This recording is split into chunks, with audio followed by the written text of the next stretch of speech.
that.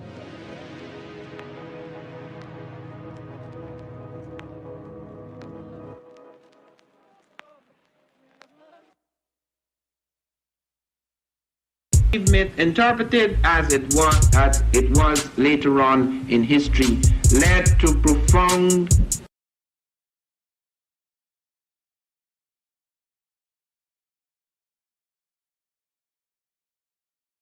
women, but the most important goddesses were black, not just for the African now in the civilization of the Greeks. The Greek was so profoundly affected by the Africans that the goddess of chastity was a black woman, Artemis. The goddess of wisdom was a black woman, Minerva. The goddess of beauty was a black woman, Diana. And many of their great mythological figures which were critical to the vision of history, the history of the Greeks in the Odyssey. The woman who draws, who has the power to draw Odysseus and all his crew into her, is Circe, who is represented as a black woman with African features on the Greek vases. The woman who helps Jason win the Golden Fleece is a black woman, Medea. The woman who marries Perseus, the Greek hero, is a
Peace, family. Yo, thank you for joining us.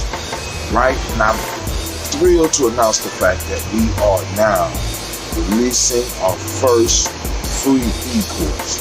Come and learn about Gye-Nyame journey, see some of the stuff we do. Come and join the tribe. Tribe up with us and check out the free e-course. We'll make sure that the URL pop up right about here. And it'll probably be somewhere in here. Check us out, family, because we are building. Come and learn about Gye-Nyame journey, and let's build together.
Mbube is an acronym. Mind, Body, and Universal Balance Empowerment Institute. It is also Zulu. It means lion, of course. With that, we're working with resiliency. We're working with trauma-informed care. With all of the mind-body connections that we need to not only address so many of our ills, but also to heal from them.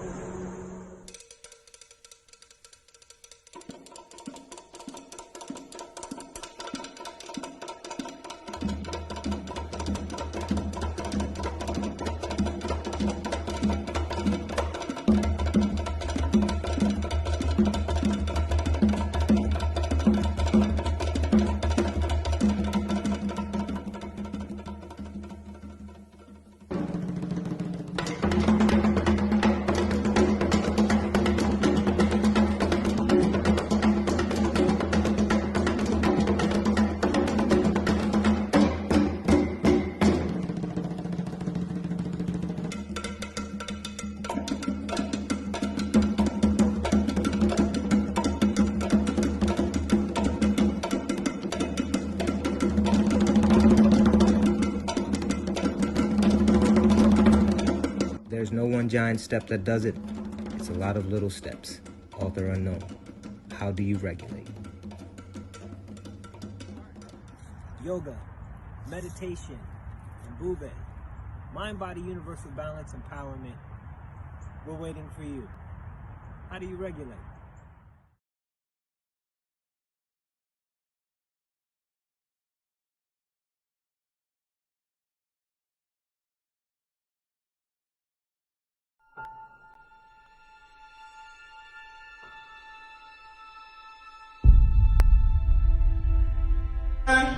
To have melanin embedded in our skin is a gift. Oh my gosh, when I say too black, you say too strong. Too black? Too strong? Yeah.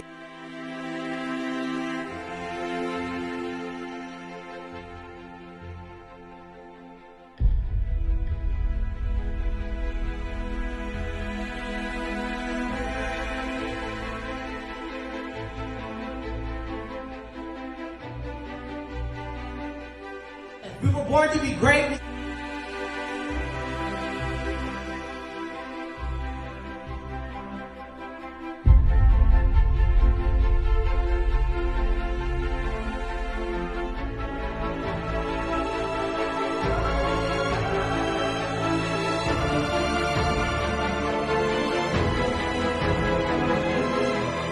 Oh my gosh, when I say too black, you say too strong. Too black?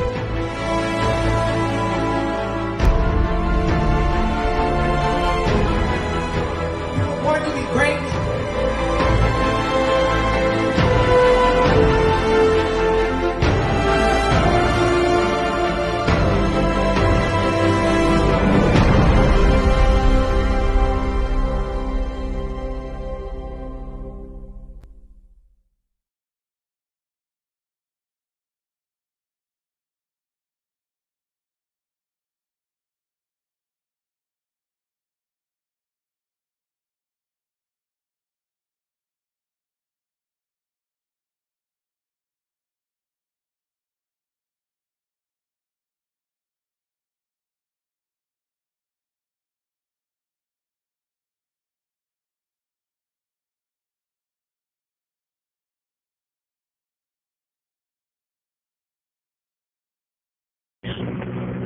This is Brother Itel. I'm on Gye-Nyame journey today. First off, once again, all my broadcasts are powered by Oxy Water. I really want to thank all those that have been listening, a few of you that have been listening.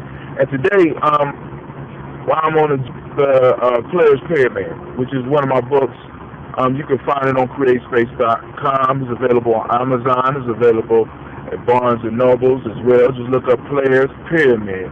And one of the questions that often come to me is, how did you develop the process?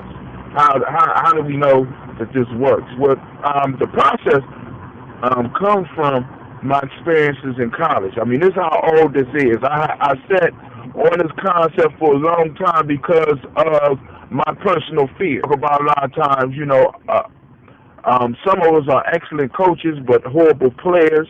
You know what I'm saying? And I happen to be one of those. I'm not afraid to admit that. I'm not to admit that I'm a much better coach sometimes than I am a player. But I'm still in the game. I have to get in the game because I'm tired of, in a sense, sitting on the sidelines. So I finally put the book down, typos and all, because I had people promise to look at it and go it. I know what I'm trying to say, but it's kind of hard for an author to step back and look at his own work and edit it. So I had the book for years editing, so it's how it is. So I guess the way it's written shows me who's really paying attention, because those people who really are reading it, regardless, but they will slide me an email and say, hey, on this certain page here, you wrote this, maybe you meant this, and that will cause a conversation. So really, I guess it's a tool to kind of help to see who really paying attention to what's being taught. Now, where did the process come from? How did it develop, and how do I start? I've been I developed the process, or better yet, let's say the process emerged, because I can't even take credit for it, because of course I'm using the Toastin Talkin because I needed something that was familiar to everybody else, to everybody around me. When I was in college, one of the major issues that would always pop up is I had problems with writing papers, because in high school I never had to write any papers over probably 3 pages long. So in college we get there, it'd be 8 pages. Unfortunately, I guess I could say fortunately, I never got to a class where I had to write a paper over 20 pages. But I needed to come up with some type of way of being able to write papers, because I could squeeze and eke them out, but it would be a painful, long process. I had a good going, but I didn't have the comfort or the confidence that I needed, so I needed to come up with a method. So I started exploring, and fortunately I was thrown into the Afrocentric rites of passage movement that we used to always talk about, along with history, was the principles that made our ancestors great, that helped them thrive, that helped them survive during the times they were struggling. And we really started going into these principles, the laws of Ma'at, the Nguzo Saba that came on the scene much later. But when you look at the roots of the Nguzo Saba, you see that these are truths by anybody. So I wanted to use something that was eternal. I wanted to come in a different way. So I created pyramid. Now, first I looked at Nguzo Saba because they start with emotion. I'm like, well, damn, emotion is where I want to be. Is completion. Is oneness. It's that wholeness that is oneness, and that's where I essentially was trying to get to with my papers. So I said, I can't start with emoji. You know what I'm saying? Because emoji is why we look at it. Let me look at the Nguzo Saba from another angle. So I started going through all the principles, and I said, well, I don't want to expect the elders' work, Malana Karenga, by pulling the principles out of order.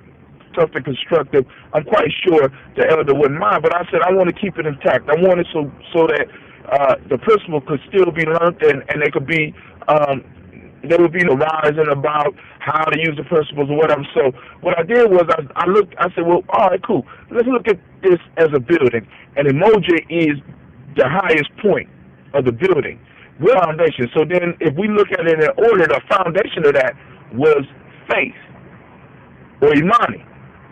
I said, wow, when I think about it, yeah, because I got the information for the paper, but the major issue that I'm having with writing the paper is not information, because all the information is here. I'm at Ohio University, and at that time we didn't have Google, but Ohio State had one of the biggest and best libraries in the world. So my issue wasn't information. And what was at the root of my confidence? My lack of faith in myself to be able to do the paper, to be able to do the work. Now, so I flip the Nguzo Saba over and go up through the Nguzo Saba by first developing faith. My faith will fuel my creativity. My creativity will help me to be able to define my purpose. My purpose will help me pull together my personal resources and my external resources to being able to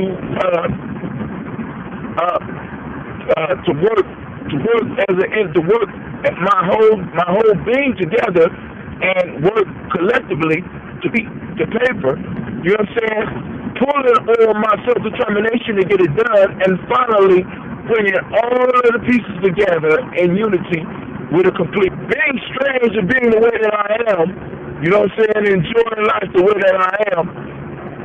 I always saw the bigger picture, this concept, and I'm saying, well, damn, this process, or this thing that I'm looking at here, is it could work not only to write it down, but it could work to start a business, to run a business, it could work to do a whole lot of things if the process is followed, if I trust the process. Because the process, you know what I'm saying, if I trust the process. So I really start looking at it. So I said, oh my God. And I start relating it back through my life. And I start looking at my life as I have been using this process unconsciously throughout my life. Now, let's go to some of these principles, and because some of the things I was thinking about. This is, for those who just tuning in, talking about the Player's Pyramid. This is my my book.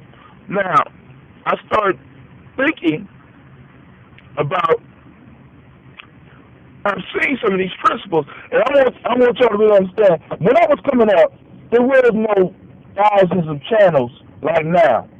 Let's just say hundreds. I don't want to over-exaggerate. But there was no hundreds of channels, and cartoons wasn't on all day. So cartoons was a rarity. So when I really saw a cartoon, I sat down, and I really enjoyed it because there was no VCR for me to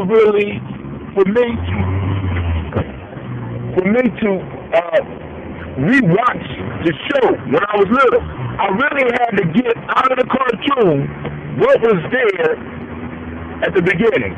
Same, now with comic books was a little bit different. It was a little bit more work, but I could read through. You're like, what this got to do with it? All right, now, because I was thinking like, as far as putting a team together, superheroes. Whenever I looked at the superhero stories, I saw the shows that I was watching, a lot of times, dealt with a superhero that had to go through a process as I put together. When we look at the beginning of Spider-Man had to develop a faith in himself, being creative.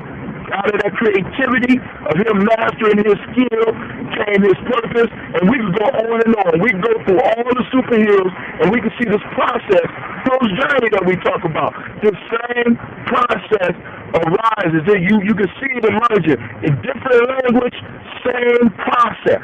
You know what I'm saying? So now, then, as a hero took himself through all of the steps,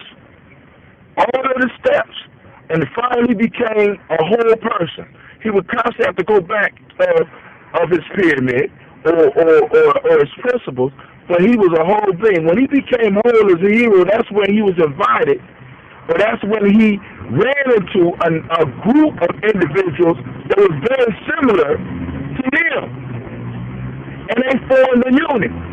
Now, in the cartoons, this was all the time. You know, and in my life, I saw the same thing. Whether we're talking about football, whether we're talking about, because the starting team was a group of individuals in the game that came together and played. And I was fortunate enough to play on championship teams, even though I sat on the bench the majority of the time. Well, I mean, that's a whole other story, you know. But I have to see how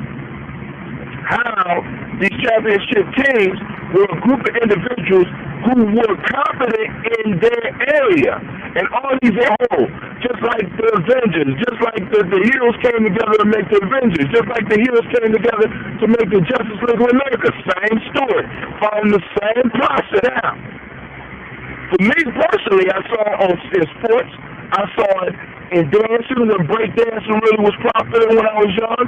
You have individuals who would specialize at different moves. You have that one person that would master the popping. You have that one person that mastered the uprock. You have that one person that mastered the suicide. You have that one person that mastered the moves. And those people will come together and form a group. Now, in cartoons, in the cartoon sense, when I was young, you would see the same process with the heroes on TV that we couldn't rewind and watch. You would see the same process with Voltron. You see the same process with, I know, the Power Rangers. You see, because you'll have those individuals come together and they will form a whole right in front of your eyes on TV and be better than any now. But the point was, those individuals who came together as part of that team had to be whole as a person. They had to be whole in their skill. They had to master it. And that's basically what the Players Pyramid, the bottom line, the underlying theme of the Players Pyramid towards mastery, in whatever skill you are trying to pursue. You're trying to become whole in it. Whole as in mastering that skill, mastering yourself so that you can become the best person that you possibly can. You know, I appreciate all those who have bought the book, and some of you that are making those that are making comments. I appreciate those who just bought my book or got my book somehow and just letting it collect dust. You know what I'm saying? I appreciate that. I know it works because I've seen it work in my own life. It helped me through college as far as writing papers. It helped me as far as setting up organizations for short term or even for long term. So with that, hold on. I had to switch gears. With that, this is Brother Howard. Thank you for your time and your patience. And, of course, this is powered by Oxy Water. And also, this is a long commercial for my book, The Play.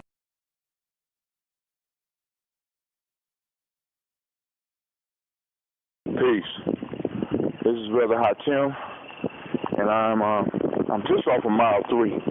I did a mile 3, and the thought hit me while I was at the end of my broadcast because I started talking about Cleve. So, you know, I just moved to Gye-Nyame journey because I was done with mile 3, and I thought it was a good lesson to come out of the conversation because, of course, you know, some myths and some stories start popping in my head when I ran across this part. And the first thing that I need to do is I need to apologize to all of my warriors. I need to apologize to all those that are in training right now. I want you to hear this from me because I have let a very powerful secret go. So I have to add something to each of your training that I think will give you the power you need. Now, first things first, let's get into the thing that I hit because my battery is low and it's going to be shutting off on me in a second. First things first, magic words. I was working with Cleve today on the Gye-Nyame pledge because every morning I have him get up and say the pledge, I say the pledge, and sometimes when he forget, we say the pledge together. And I show him I got it by memory. And today on his radio show, I had him cover the part of the pledge that he remembered, and very strangely, he didn't remember the part that I thought he would remember, or at least he didn't say the part that I thought he had memorized. The part that he said was, I will use my hands, I pledge to use my hands to build a better world for myself, my loved ones, and my community. And I started thinking about that.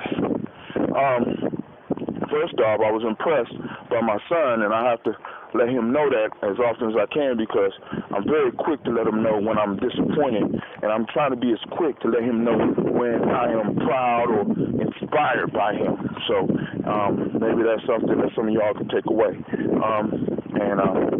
And as men, we need to remind ourselves about that, because right now in this world they just got us dispensing discipline, or that's the role we're supposed to play, but that's not the only role that we need to be playing as men. We also need to be nurturers, and we need to nurture the behaviors or promote or whatever you want to call. We must what it is we must do to make sure that we salute the behaviors that we do want. But anyway, back to the magic words. Cleveland remembered this pledge, or part of this pledge, and I got certain men that are in training, warrior training now, that's learning the pledge. Now this is what I did wrong.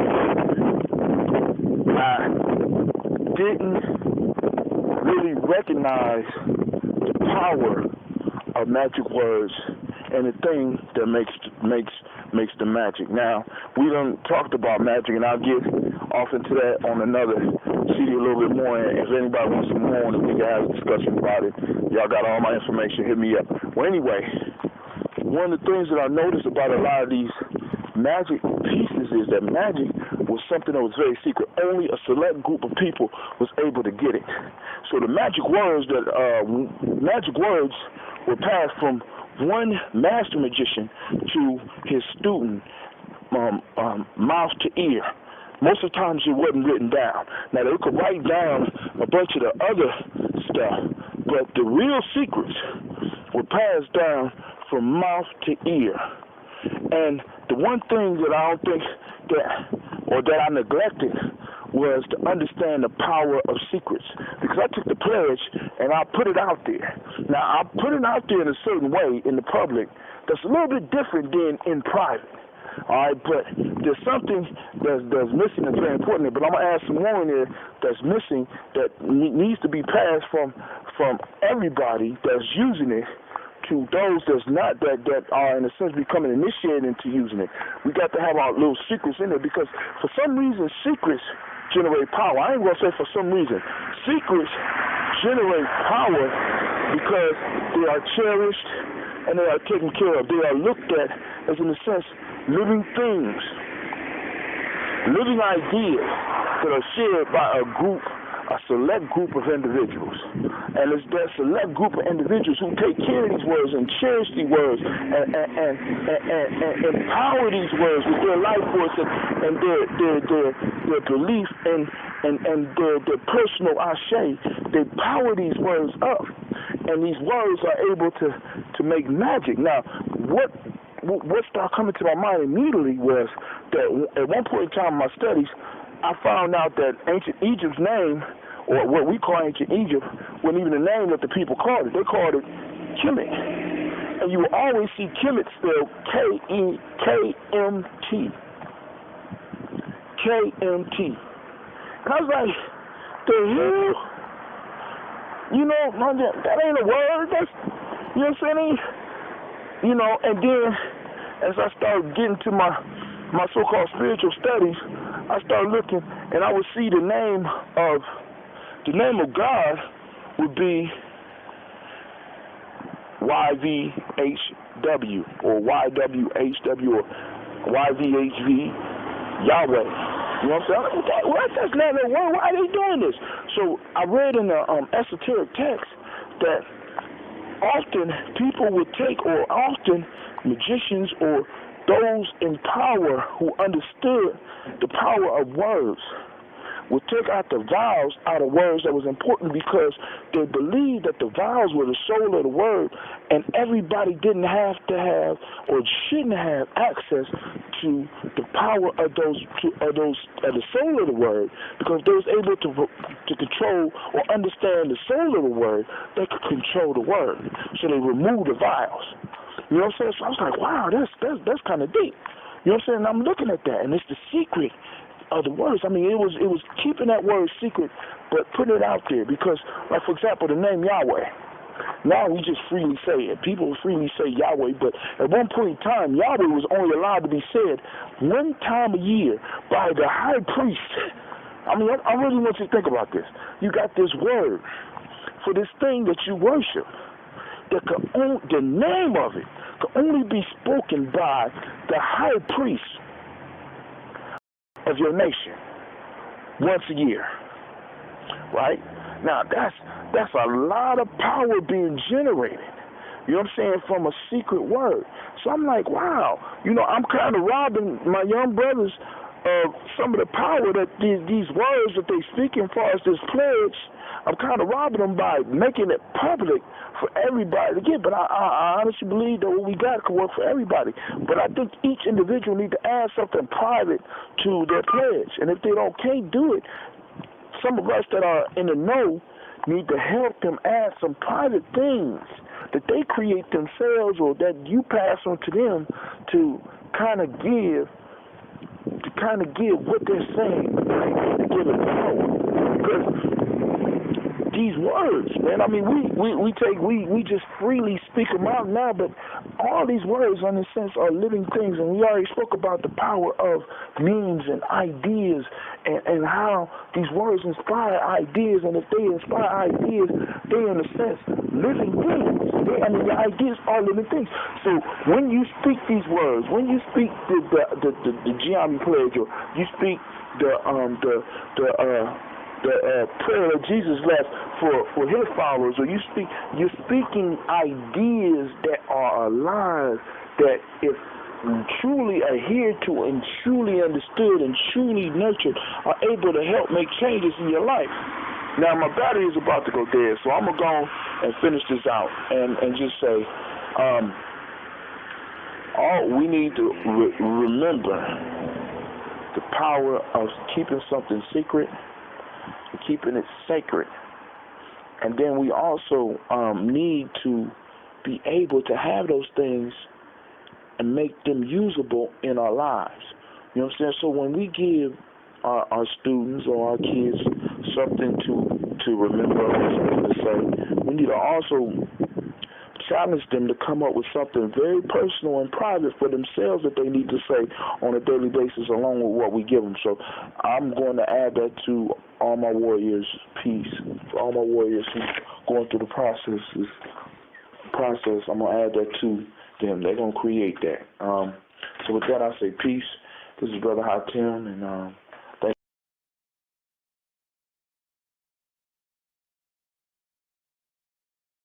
About emergence. Emergence isn't about luck. Emergence is about people or things applying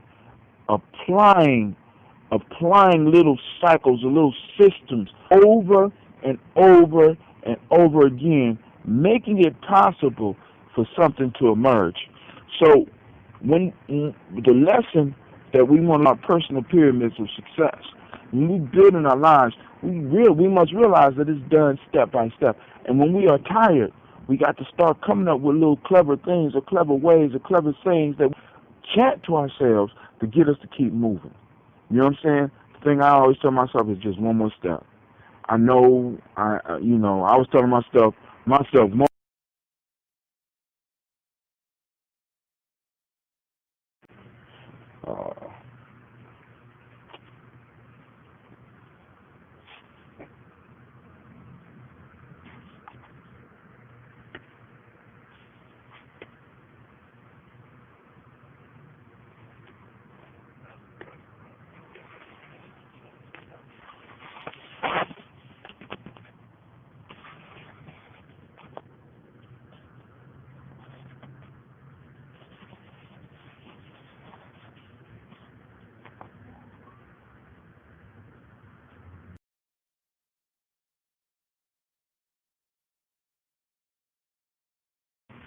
Peace.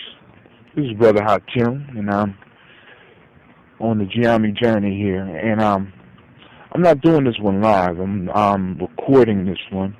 I don't know what's up with my live feed, but I kind of like the podcast idea as well because it give me time to sometime erase. But, it's cool. I like talking. But this one is entitled Tales for Our Children.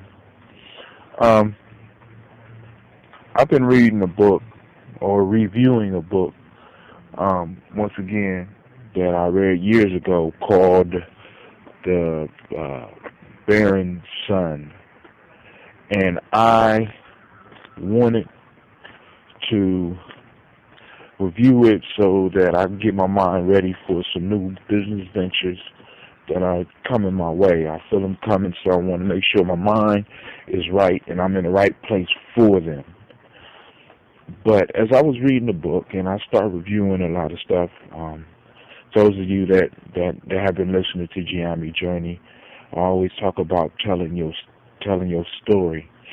And I not only want to stress the importance of telling your personal story, but also telling your children the stories of your family, true and made up, parables and folk tales and legends, so that they can hear it from your mouth, and it go from your mouth to their ears, and them stories will stick with them, especially if they have morals and lessons to them, and it'll stick with them, and they will grow up with a wisdom beyond anything that anyone else can put in them.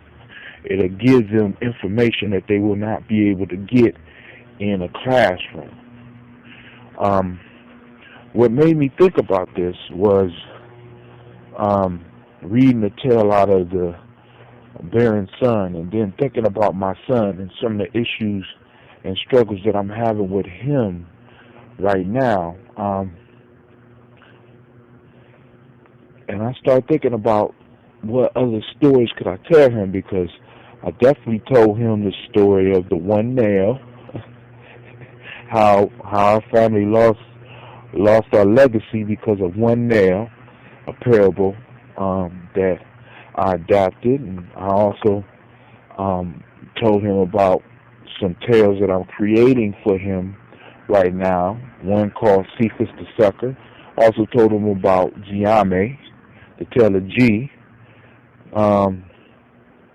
I believe these stories are important because they give your children a template to measure themselves against. It also gives them a background to measure some of the lessons that's coming from some of the cartoons and some of the TV shows that they are watching right now, today. If we don't tell our children these tales, they will find tales that may not be healthy for them to emulate, may not be healthy for them to even hear, and may not process some of them right. So we need to take the time to start making sure that our sons and daughters start receiving lessons and parables and proverbs and stories and folk tales from our mouths, not just giving them papers to read, but telling the stories with emotions and telling the stories like they belong to you. Because the stories, in a sense, do belong to you once you allow them to leave your mouth and into someone's ears. I remember one time I had a brother as an assignment tell the story of G to some young people and some adults around a campfire, and the way the brother presented the tale was so personal and so beautiful that the story stuck with the young people and some of the adults that was sitting around the campfire. So I'm at this point in time thinking about some other stories to add to my next book on storytelling, specifically for my son and my daughter, so that they can learn about their family line. If you don't know nothing about your family, then create some stuff about your family. You know what I'm saying? Create it, and create it with the lessons that you want your child to get. And believe you me, that it will be layered. And what I mean by layered, I want to explain that concept. with a lot of folk tales and a lot of stories and a lot of myths that I read, I'm noticing that they're layered, because you'll tell a story to an individual and they'll get the story, but they'll get the story on the level of where they are. And layered means that each time that somebody read it at a certain point in their development, they get something else out of the story that they need. Like when you read your favorite book, you might pick up something about that book, or when you see your favorite TV show over and over again because it's so intriguing that you got to watch it over and over again, you get a different lesson each time that you view it. So when I say layered, the stories that you tell will automatically have layers, and you will be surprised at some of the lessons that your children will pick up from.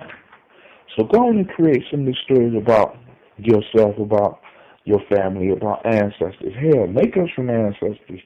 Tell your children stories about. Give them a connection that's deeper than just reality.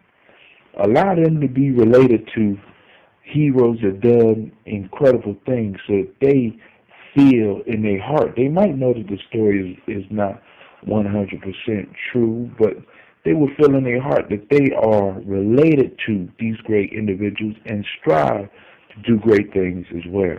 So that's the Gye-Nyame Journey podcast for the day.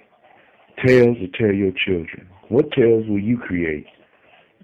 What tales will you rescue and bring back and change a little bit so that you can voice them directly to your children and write them down so that they can have them in the future?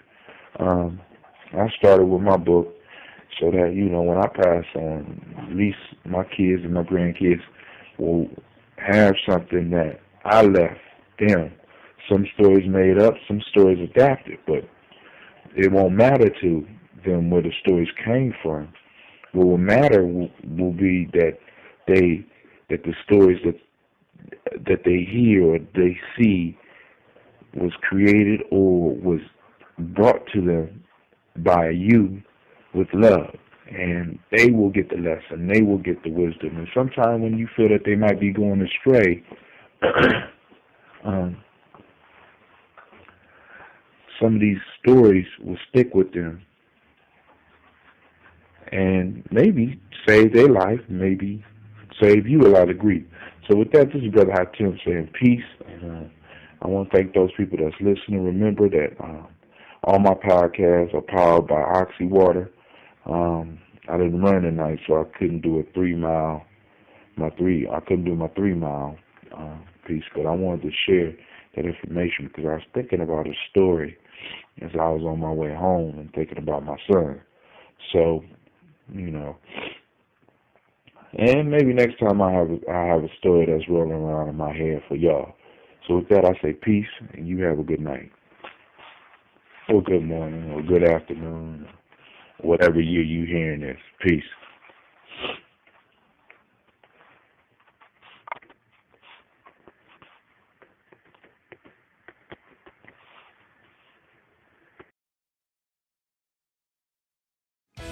Get out of the old and get into the new at Dutro Ford Lincoln Nissan. When you drive one of our vehicles, you'll discover the thrill that only comes from driving a Dutro vehicle. Why buy at Dutro's Auto? We offer a great selection, quality reputation, and competitive pricing, and our customer satisfaction is second to none. Discover the thrill of driving a Dutro vehicle today. Dutro Ford Lincoln Nissan in Zanesville, Muskingum County's largest volume dealer. You will pay less and get more at Dutro.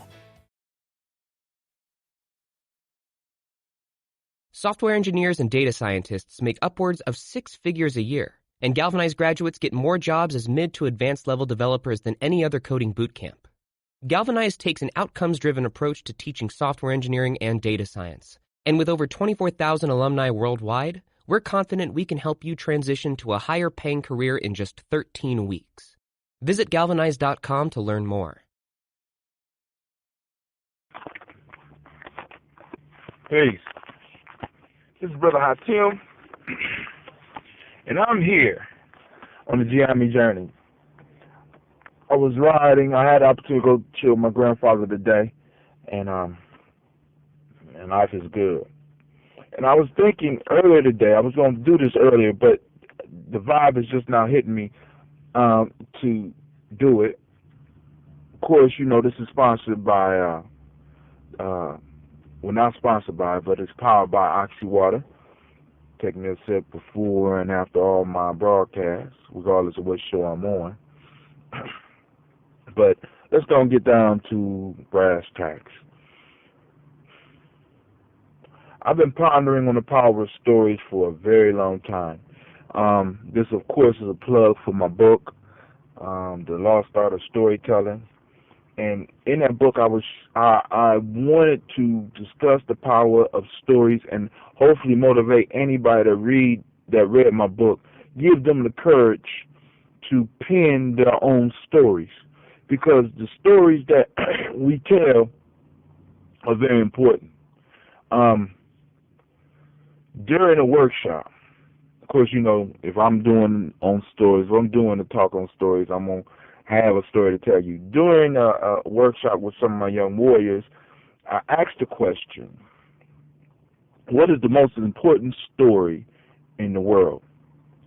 And after about a 20-minute discussion, we finally came to the conclusion that the most important story in the world is your individual story to you.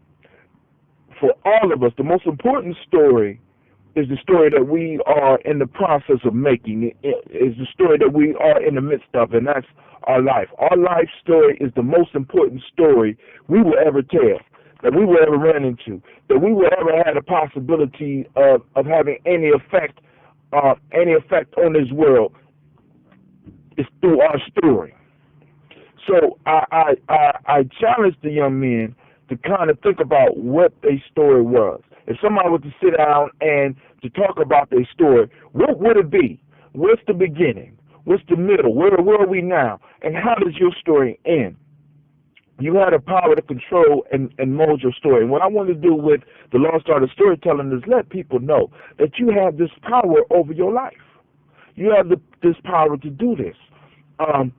But today, I was hit by the fact that, yes, the most important story that you have is your life, but the most important thing is not necessarily the story, right? It's how the story is told. For us, not only is our story the most important story, but the thing that sets this story apart, this thing that either empowers us or disempowers us, is how we tell the story. So how we tell the story and what's in the story is even more important than the story itself, because if I perceive that my life is terrible and that there is no lessons come in my life, and my story dictates the fact that every time something goes wrong, it's going to be horrible, and there's always going to be something to go wrong. If my story dictates that I'm always going to be faced with challenges and never any victories, and there's never no lessons that comes out of my story for me or for others, then yes, you're all right. You know what I'm saying? That your story may not be the most empowering story for you. It'll be the most weakening story.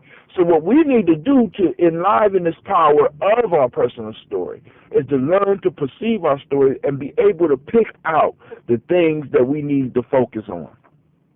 Yeah, we do need to focus on some of the struggles. We do need to focus on some of the bad. But we also need to be able to taste some victories and some strength. So I did a workshop for some adults one day, and I wanted to see what their perception of some stories were. So I put out an old school story.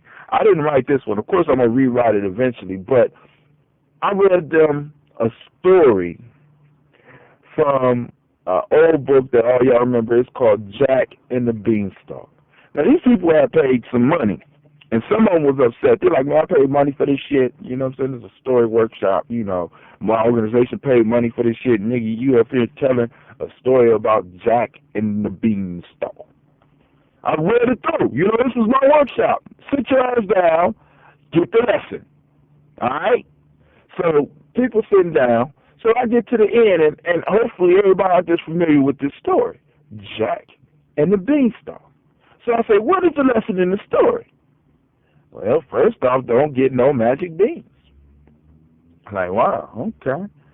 So, so we start running through all the different scenarios and all the different lessons that came out. And then eventually the things that emerged were, by looking at the story of Jack and the Beanstalk, first off, we got an opportunity to talk about layering, because these stories are so powerful that they give people different lessons at different levels.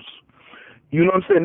That's where you know you got a good story, because you get something different out of it at each phase of your life. And different people were able to pull different things out of Jack and the Beanstalk because they was in a different place in their life. So one of the things that emerged was the power of the 3 seeds, the 3 magic beans that Jack traded the cow for. We'll get back to the trading of the cow and what the cow represents. But the beans, we had a whole bunch of different things that people finally came up and said, hey, them beans represented this. Now, but one of the most powerful was that those beans represented Jack's thoughts. Jack's thoughts that took him outside of poverty. Because I don't know if you remember the story, Jack was sent to the market because the family was hungry. So somebody in there, I don't remember who it was, but out of the group, the idea of the magic beans, what the magic beans, like the beans you eat, what the magic beans in that story represented was Jack's ability to think different thoughts that took him into another world that eventually gave him treasure. This other world, these new ideas, gave him access to a treasure, and the only thing he had to combat was the giant, which was a representation of his fear.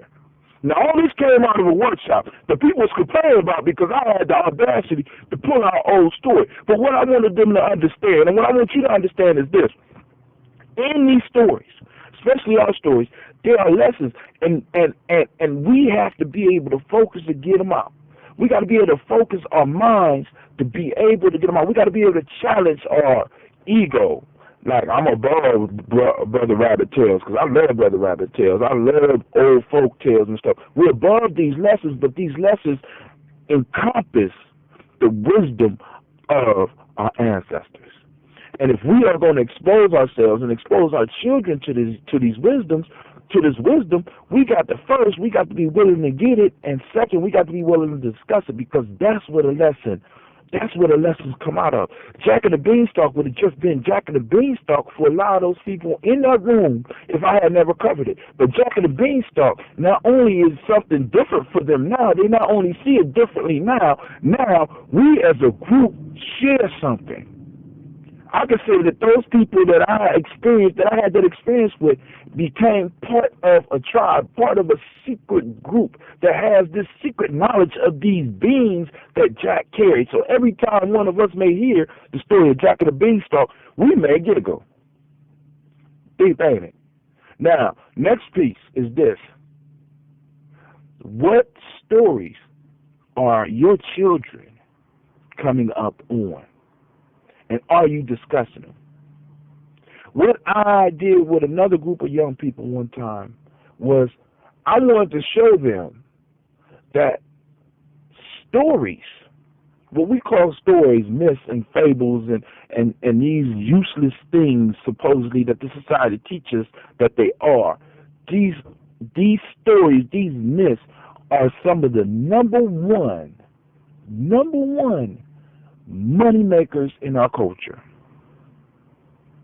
that can provide our kids with jobs in the future. What do you mean, Hatim? How's a fucking folktale gonna feed my family? All right. Let's look at one of the number one grossing movies. Hell, let's look at movies. What are movies? Movies are nothing but stories in motion. That's it. Songs are nothing but stories in motion. Even if it's a depraved story, you know what I'm saying? It's emotion, it's a story in motion. So let's be clear. These stories, these little simple things fuel a whole part of our economy. I remember one time, and I probably mentioned this to y'all before, I was watching The Sopranos, and what was crazy was that one day, Tony Soprano had a meeting with his little crew, and people weren't making money in the way they were supposed to be making money. And Tony wanted to remind them of the reality of the fact is that you better get me my motherfucking money, or they're going to find you in the ditch. So he had his counselor tell them, tell them, what are the two things that did not suffer in a recession? He said the first thing was entertainment, the second was this thing of ours. We don't suffer this thing of ours, this little crime thing we got going on, don't suffer during a recession, and neither does entertainment. So if we want our children to be consistently employed, we need to get them in the storytelling, story making, and story building fields. You know what I'm saying? And hopefully you're intelligent enough to see all of the needs that go into developing stories. Some of the ideas, some of the things that's needed for us developing the stories. You need people that can construct the stories. You need people that can show the stories. You need people who can build the scenes for the stories. You know what I'm saying? And another piece that I want to stress to you is this.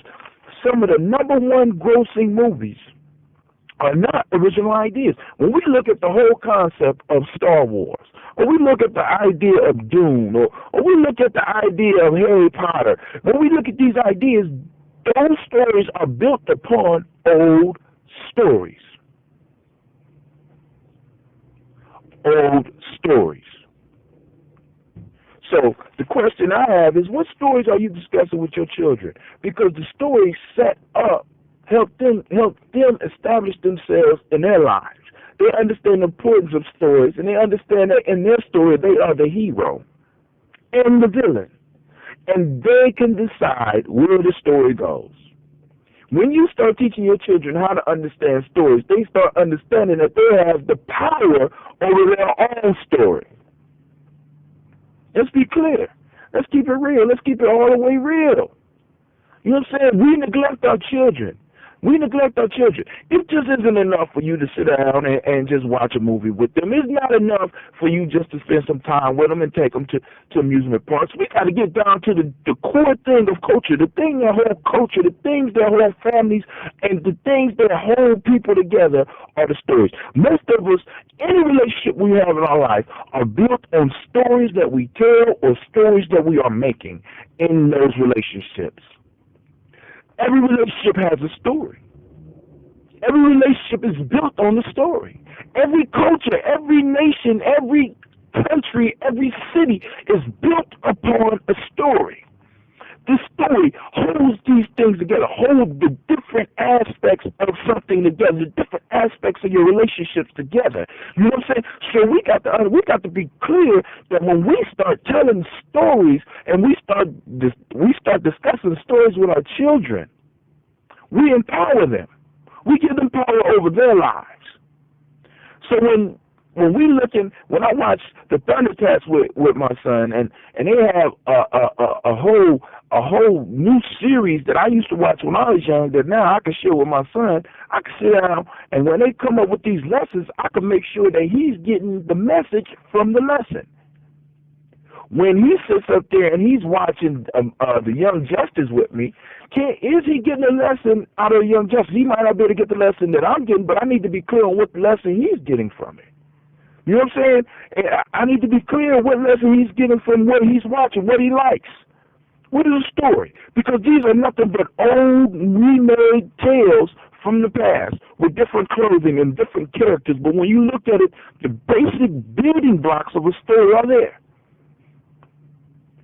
Now, one of the stories I often tell my son, I told it to y'all before, is I'm bold enough to go and I will steal some shit in a second. I have no problem with it. No problem with it, because I want my son to be connected with his family. And one of the tales I tell my son is this tale. I call it the tale of one nail. And you know, most of y'all know this story. A lot of y'all that follow stories or know about stories know this story, because the story is about how one nail lost the battle. But I tell him that this story is from our family, and our family ruled a large piece of land, or we was part of a ruling family, ruling code. We were shot callers in a nation, and this nation fell because of small things. And that one small thing that caused the nation to fall was a nail. So now he get the idea about small things, but he's not able really to put it into perspective. He know the story now, but as he get older and he's going to be able to reflect, he's going to remember the importance of taking care of the small things, handling the small things in business, because that's where shit fall apart. That's the lesson I'm trying to get to him, and I connect this story to him. This is your story. You know what I'm saying? As we get older, you know what I'm saying? So instead of me giving him Santa Claus, I'm giving him false tales that he's going to be able to get a lesson from, I believe, and he's going to be able to make sense out of, and he's going to be able to use later in his life, in his business dealings, in his school dealing, and whatever type of thing he's going to get into. He's going to be able to use these lessons. So, that's that. I done went off a little bit, and I enjoyed myself, and I'd like to thank you for your time. And what I want to do now is, one, send shots out to Oxy Water. Also remember the Shisha Lounge and the Gypsy Lounge will allow me to record my stuff and look like I'm talking to myself and not throw me out. So with that, this is Brother Hot Tim. I'm saying peace. Check out my book, Lost Art of Storytelling. Learn to tell your stories, learn to change stories, learn to write stories, learn to share your story, because you know how your story will help somebody else. Check out my book, Players Pyramid. Of course, follow my radio show. Also, check out my blog, GNJMedia.support. Also, join me on my 360-mile quest. I call it my Quest Challenge. Check it out. You can read about it on my blog. And with that, I say peace.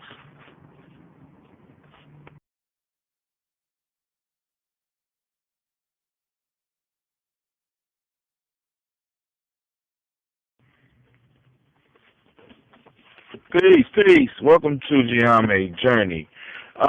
I have to be honest. I originally wanted to do this show on mile 3, and I tried to do it this morning, but somehow it got messed up.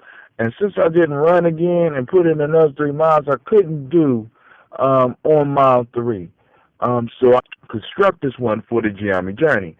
So I would like to welcome everybody to Gye-Nyame Journey radio show, and also let you know that it's powered by Oxy Water as well. I'm hoping that you have been enjoying the recordings. Be sure to check out my books so that you get a better understanding. So I have a book called Players Pyramid, also one, The Lost Art of Storytelling. Today's short talk will be on the center of the universe. Here we go. I'm thinking, or actually I was thinking this morning on my run about being centered, being at one with the universe. I mean, the name universe means one, which is really a poet's dream. You know what I'm saying? One verse. It takes us 1,000 words as a poet to come up with a dope poem, or maybe it's only a few words, but the Creator made all of this beautiful manifestation that we call the universe. This is one verse in the poem of the Creator. That's hot. That emoji force that we talk about in Gye-Nyame, that one force. And what I wanted to cover today was being the center, or finding the center of the universe. Now, a constantly expanding universe that's expanding supposedly in all directions at the exact same speed. This means that the center of the universe changes. Which makes it kind of hard, or could make it hard to find it if you was truly trying to locate the center universe. But let's go on, let's get metaphysical about this whole piece. All right? Now, and even before we get there, let's do a little psychology. A lot of us honestly think that we got good reason to believe that. First off, as children, we were the center of our family's universe. Most of us that were blessed to have parents that took to our every need. When I wanted food, I just cried. When I needed to be changed, someone would change. So I became the center, and I was used to being the center. Most of us, as you get older, we find that, well, yeah, we might not be the center of the wider universe, but in my family, I'm the center of that. But then as human beings, we are the center of the universe because everything else in the universe supposedly rotates around us. Everything matters matters what we do as human beings. So it has been, in a sense, bred into us as individuals, in some setting, the center of the universe, and as a group, we are the center of the universe. Now, the problem with how the ego allows us, that ego, edging God out, I want you to really look at this. There's nothing wrong with thinking that you are the center of the universe, but the problem with ego-centeredness, the ego-centeredness of being center of the universe, the problem with it is very, very basic. This is the problem. The egocentric view of you being at the center of the universe, not enough room for other centers of the universe. What? That means that you as an ego-centered individual, and we have a group called humanity, or as Africans or as Europeans, we thinking that we are the center of the universe from an egocentric standpoint, not leave room for anyone else to even be in our universe. We have the audacity to believe that we are the most important and we are the only else does not matter. So I will mow down everything that gets in my way, everything that threatens my centeredness as my idea, or the fact that I believe that I'm the center of the universe. I will mow down and I will destroy. When we become the center of the universe using ego, it is a very dangerous position, because now we, in reality, in a sense, we become like a black hole and we start warping the reality around us.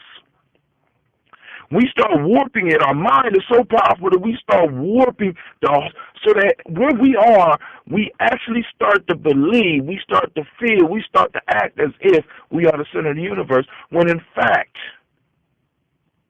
we're right. But in the way we're doing it, we're wrong. See, because if the universe is expanding in all directions at the same time, we don't even know where this started at, or where this expansion began at.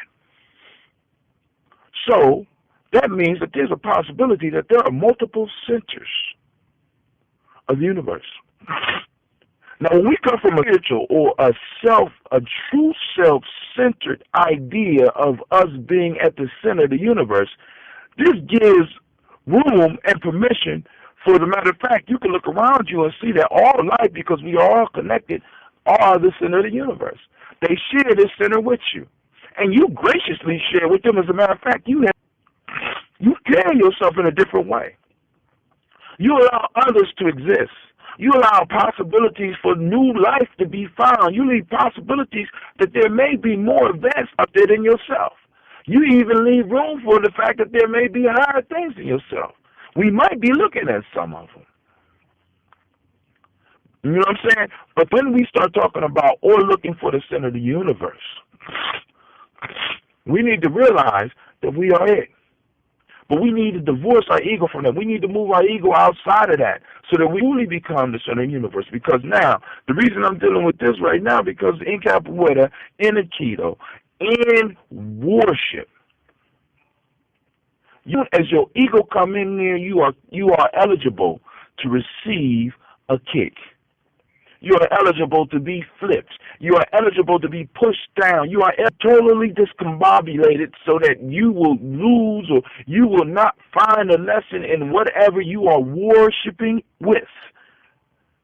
So when we really develop in ourselves and we start looking at what it means to be the center of the universe, We take on a different we take on a new responsibility. We take on a new sacrifices, because we have to put our ego on the altar of reality, and we have to strike it down so that we can grow into ego. Really, when it comes down to it, is what people have told us we were, or what people have demonstrated we were. And regardless of whether the ego is haughty or lowly, it still becomes a problem when we start dealing with becoming a sinner, because it blocks everything. To my radio show called Why Self Mastery, where I talk about the self, and I talk about the age of the self. This thing called the self that we don't even, we talk about exploring deep space and exploring the depths of the sea, but those depths and those is minimal compared to what we could discover when we really start looking at truly what is the self as to everything. As I sit out here outside right now doing the Gye-Nyame journey, I'm surrounded in the parking lot by trees, and I'm thinking about the connection between me and the trees, and the connection between me and the connection between the air that I breathe, and the connection between me and the clouds that's going over my head, and the connection to the tar that's laying on the ground. And that's when I truly become the center of the universe. All right, now this has been Brother Tim. If you have any comments or any questions, feel free to hit me up. I'd like to thank you for your time. If you're listening live, leave some comments. I'll get them. I can't get them on my phone directly, but they'll come straight to my email. I don't know that people out there listening, but even if you're not, and if you are listening, I would suggest that you get your own radio show. Share your ideas. Don't hide your light up under a bushel. It ain't benefiting nobody. So this has been Brother Tim.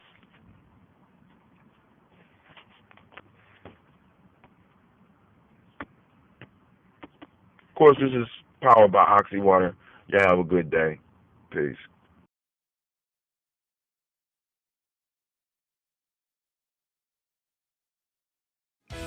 Get out of the old and get into the new at Dutro Ford Lincoln Nissan. When you drive one of our vehicles, you'll discover the thrill that only comes from driving a Dutro vehicle.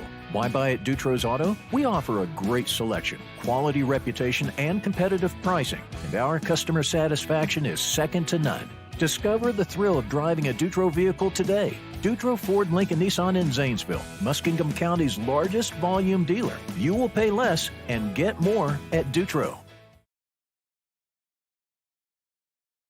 Peace, this is Brother Tim. I'm on the Gye-Nyame journey.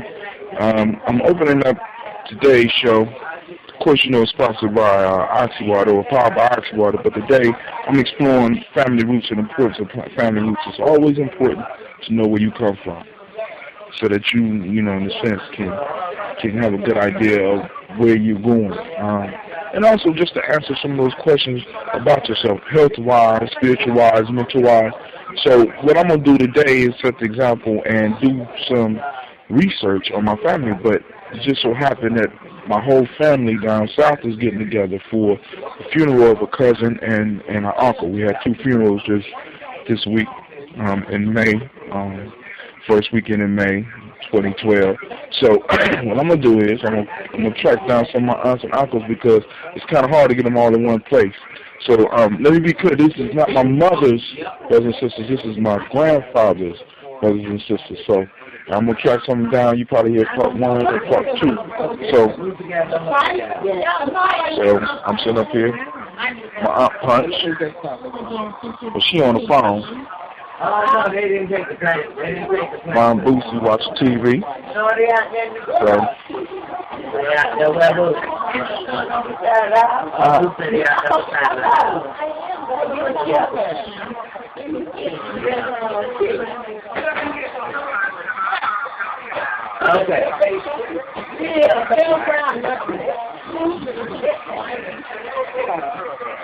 All right. So I'm going to start with my Punch. I'm sitting here with my Punch right now. And I'm putting this on so that we can have some pieces of our family puzzle. And if you could you tell me a little bit what you know about this?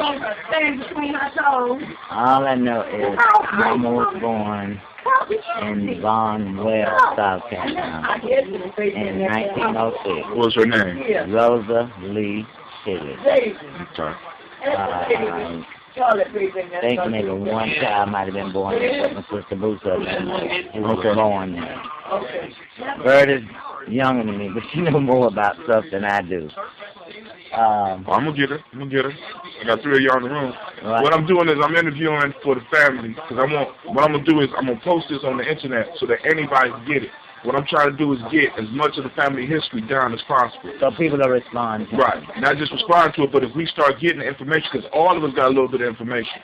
You know what I'm saying? All the elders got a little bit of information. But if we start compiling, and if I get y'all in the room together, y'all might start remembering more stuff. South Carolina, just Cleveland. Okay. So that means Uncle Junior was there too. No. He wasn't there? He wasn't born in Carolina. Cleveland, the only child that Mama had that was born in South Carolina. Okay. Yeah. So you know that much. Okay. And when you go on Facebook and you see, well, hold on. Who this? on Facebook, I can't remember her first name, but last name is Tronic. Tronic? Look. It starts with an L, Tronic. That's cute. Okay. And she's in Boston. Okay, her daddy is, I think her daddy, her daddy's granddaddy was Uncle Charlie, Mama's brother. Mama had a brother also named Charlie Trotty. And what was Uncle we went to Maryland to visit on the train? James. And what was Uncle James' last name, Boosie? Me and you were 2 and 4. Okay. And I know okay, and Uncle Charlie had twin daughters. I think one of them is still living, named Barbara and Bobby. And they lived in Barnwell. Okay. You told me a story about the information that I got from the book. Right. And that was that we went back to, I think it might have been Rosalie Tilly's great-grandmother, which her name is Angelina Tilly. Angelina. Her middle name is Angelina. She pointed at my aunt sis. Yes, the older sister. And according to the information we gathered in the background, Angeline Tilly purchased this slave that was a good-looking man, and she was Native American? She was an Indian. Okay. She was Indian, Cherokee Indian. Okay. She purchased this slave from the Dunbar Plantation in Barnwell, South Carolina. Dunbar Plantation, all right. Right. She married him, and she gave him her last name because she didn't want him to have the slave master's name. And her last name was? Tilly. Tilly, okay. She taught him, she educated him with the Holy Bible. Okay. Yes, sir.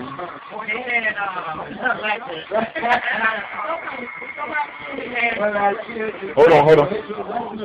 They had one son, and his name was James. James Tilly.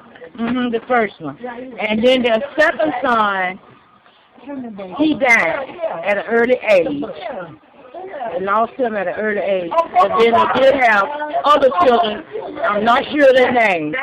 But Charlie has grandchildren and great-grandchildren in Barnesville now. And on Facebook, look up her name, Charlie. Trenda or something, I can't remember her first name, but I actually talked to her. I can't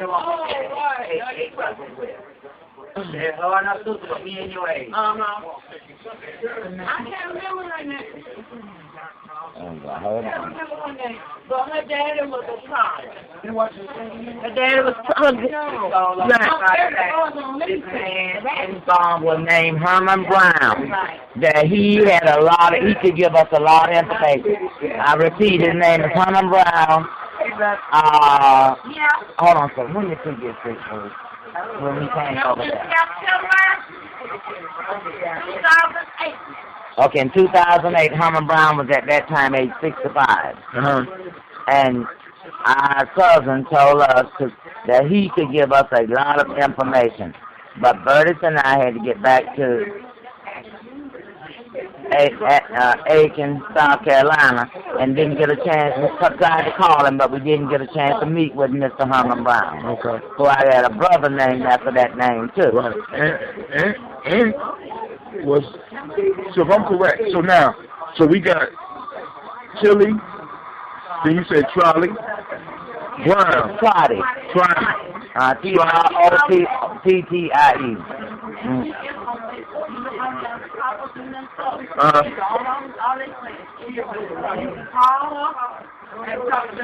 Granddaddy? Because Granddaddy said, Charlie was his granddaddy. He was my mother's brother.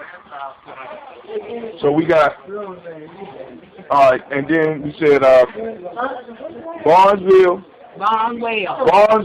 South Carolina. All right. So now, how does Florida connection get in this? We hear about Georgia. My mama purchased her house in Florida, and when she married. Here in Kissimmee? Look where Mama got married at in Barnesville. Jack, I know that. Okay. And I know she purchased the house in 1945. Okay. But you got to realize 45. You got me. You got. Hold on. You said she ran away and got married. And was she a Tilly? She was a Tilly, and she married.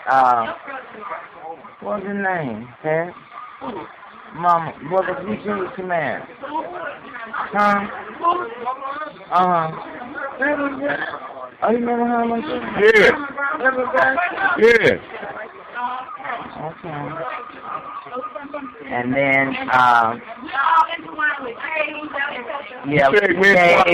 Cade, Bennett, Bradley, Brown,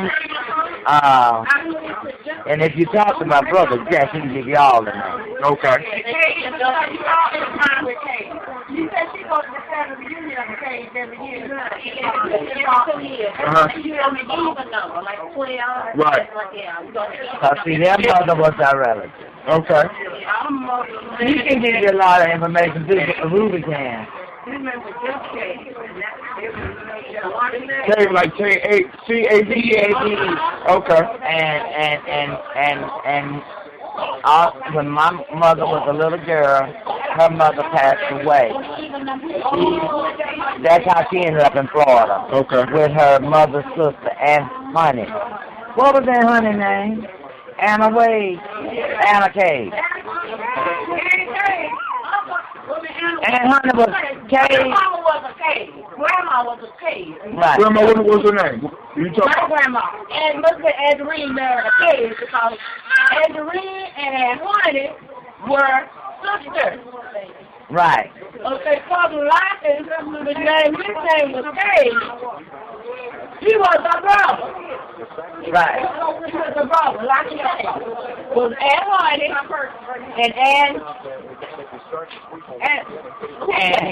and Lockins and. Yeah, they were brother and sister. Right. And their last name, their name was Cade. And Mudd. Oh, and Mudd, yeah. And Mudd, who resided in Augusta. But Mama came to Florida, where we call her Aunt Honey, but her name was Anna Wade, W-A-D-E. Okay. And she raised my mama. My mama married from her house. Okay. In other words, not at her house, but she married from there. You're right. Grandmother died, and Mama came to stay with that sister. Right. Okay. And, Aunt Mudd and Aunt Honey, Uncle Martin. Yeah.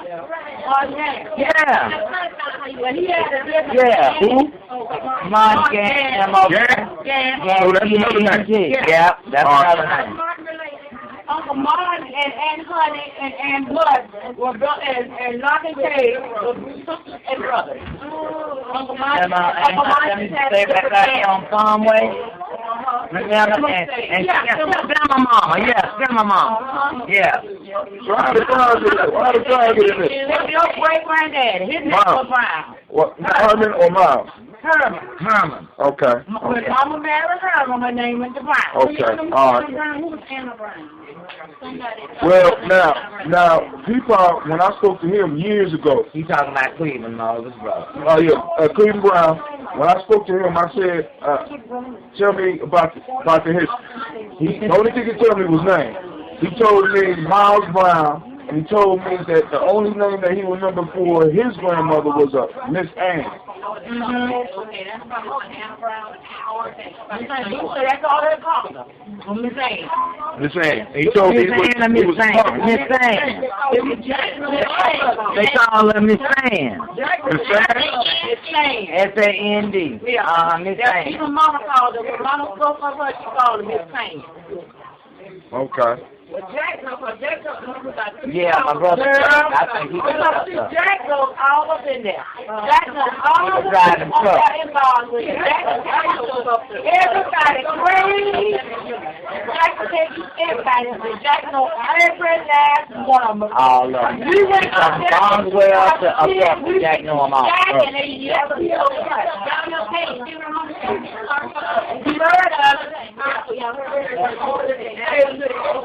Well, they, no, listen. Yes, oh man. So, that's cool. That's cool. Jack told me that the jumping in and then I began to march. Yeah. And Jeff said, well, my mama did. And I was there. Jeff said. His name was Jeff. I think Jeff was Roosevelt. It was Jack. You wouldn't need a Jack, but Jack, everyone. yeah, if Jack would drive the truck, he stopped to see all of them. So you need to talk to Emory Jack Brown. Emory Jack Brown. All right, so Uncle Jack. So what is that, man? For everybody here right now, what are the names of all of the matriarchs and the patriarchs, everybody that's here, so that the kids know? Because I know Aunt Punch, but I don't know Aunt Punch's name. You know, Harvey Etta Phillips. Harvey Etta Phillips. Roosevelt. Okay. Curtis Word. And then now, William McKay. Neely Ruth Phillips. Okay. Ruby Green. Okay. And then we got, you mentioned Uncle Jack. That's Emory Jack Brown. Emory Jack Brown. Then we got who? Jesse Brown. Then we got, well, unfortunately, Cleveland Brown couldn't be here. We got Roberta Brown Adams. Now, you was telling me about the name Angelina. Who all has the name Angelina? Her middle name and one of Jack's daughters. All right, Angelina, and that's from the woman that bought. Great. Right. My name is Angelina Kelly. Okay. Is it any Kelly left? It was Rick. That's right, I forgot to tell you that. Now. And when she saw that man, she had balling. I think it's some Tillies in Barnwell, or maybe even in Augusta, but Jack would know. Okay. And you don't search on you don't find. He's getting the name so he can search. Yeah. I'm getting all the names. Getting all the You don't want this. Say it again. Just like it's the girl, the same. So when they go back, the chili name would be the one. Because that's what we have to put on our driver's license and everything to get everything. You know, like credit, you have to give a parents' name. Oh, okay. Yeah. What was this? Tilly, that's Mama before she married Brown. Okay. Yeah, so you have to go and concentrate on Tilly. When the grandma died, we put the Tilly. Facebook and reach out to these other people and try to get information. Grandpa had other children. Grandpa was Rolling Stone. Now, which one was this? Herman Brown? No. Oh, this was Mama's daddy. That was my grandpa. That's how you got the Tillis and the Charlie.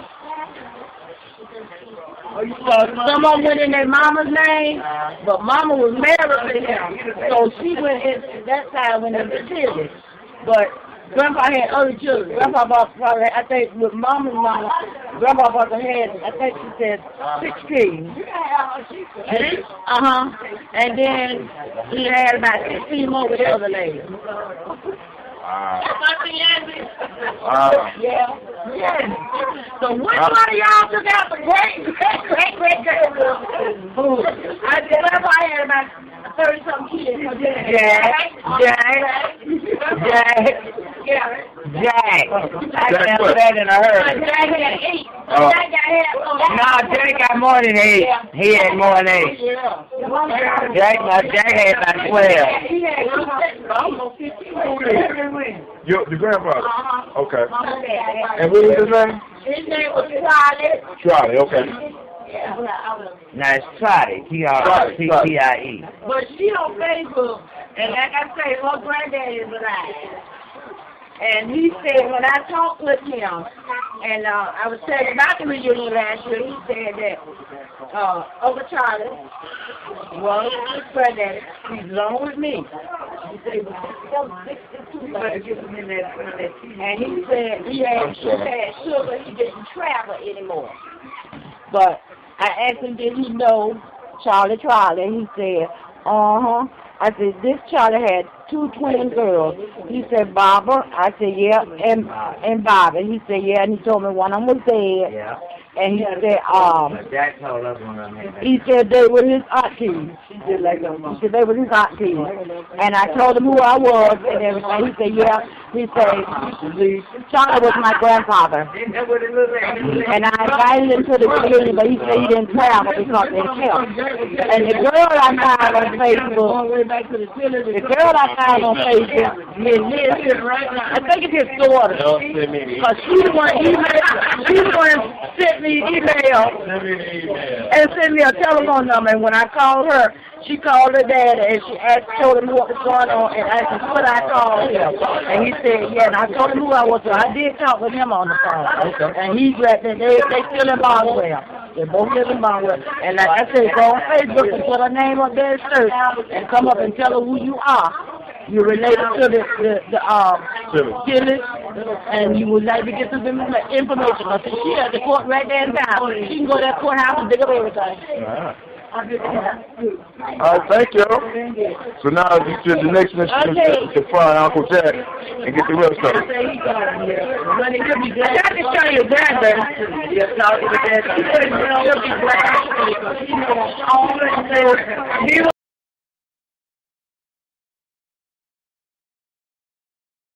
Peace. This is Brother Hatem. I'm on the Gye-Nyame journey. I'm interviewing my Uncle Piggy. Now, he's an official cowboy. Now, I'm going to have him describe it, then he's going to explain to us what cowboys do. Because he's still maintaining a lifestyle that a lot of us thought no longer existed. But go ahead, Uncle Piggy, introduce yourself. Yeah, I'm Jesse Brown, and I'm a cowboy. Okay, what do cowboys do? Don't explain that for those people out there that don't know anything about what a cowboy does or what it is. Yeah, we raise cattle, our livestock, for our beef purpose. Okay. Your steaks in the store and all, they come from us, you know. I take care of them from the time they're born to they're 1,000 pounds, and then we ship them. You ship them. Now, do you round them up, put them in a truck, and then drive them to the slaughterhouse? I do all that. Wow. So I mean, now we're in Kissimmee. Is there a lot of land out here for ranching? Yeah. For real? Down south. Man. Yeah. So I mean, like for example, how many head of cattle would you work with in a day? I mean, because you got to round them up and stuff like that, right? Yeah. I mean, how many would you say in a day? Yeah, last outfit I worked for, we had 1,000. So right now I take care of about 500. Wow. By yourself, or is it more of them? It's more also, but I don't look over them. I'm the crew. Okay. I'm the foreman, so no. I have to make sure it get done. Now, with the rodeo stuff, type stuff, like the roping, and I mean, you have to do that sometimes? Yeah. I mean, why would you have to, rope a cow? Sometimes they get rebellious and run away or something? Yep. Where they be trying to go? And the dogs couldn't get along with them, so hold on, the dogs? Yeah. Now, is it a special way you train the dogs in order to do this? Is it better? Is it a good type of dog to work with cattle? Yeah. What type of dog is the best dog for? Cur dog. Yeah. You said what? A cur. A cur dog? What's that? I never heard of that. It's mixed between the hound and the bulldog. Oh, okay. And that's a cur dog. And how you train a dog to be able to work with cattle? Just by spending time. Okay. You know, you teach them things, them little things, and then they pick up on it. So they're a nice sized dog, and they run out here and they help to keep the cows in line. Yeah, grab him by the nose and put him to the ground. If he weighed 12 pounds. Wait, so is that why they got the nose ring here? Yeah. So and the dog will grab the ring. You actually seen the dog grab a bull by the nose, and throw him down. Yeah. That's the tendernest place on the cow's body. The nose. Wow. That's incredible. Yeah. You need to take a video of that and put it on YouTube. Because you're telling me that a dog can just grab a bull by the nose.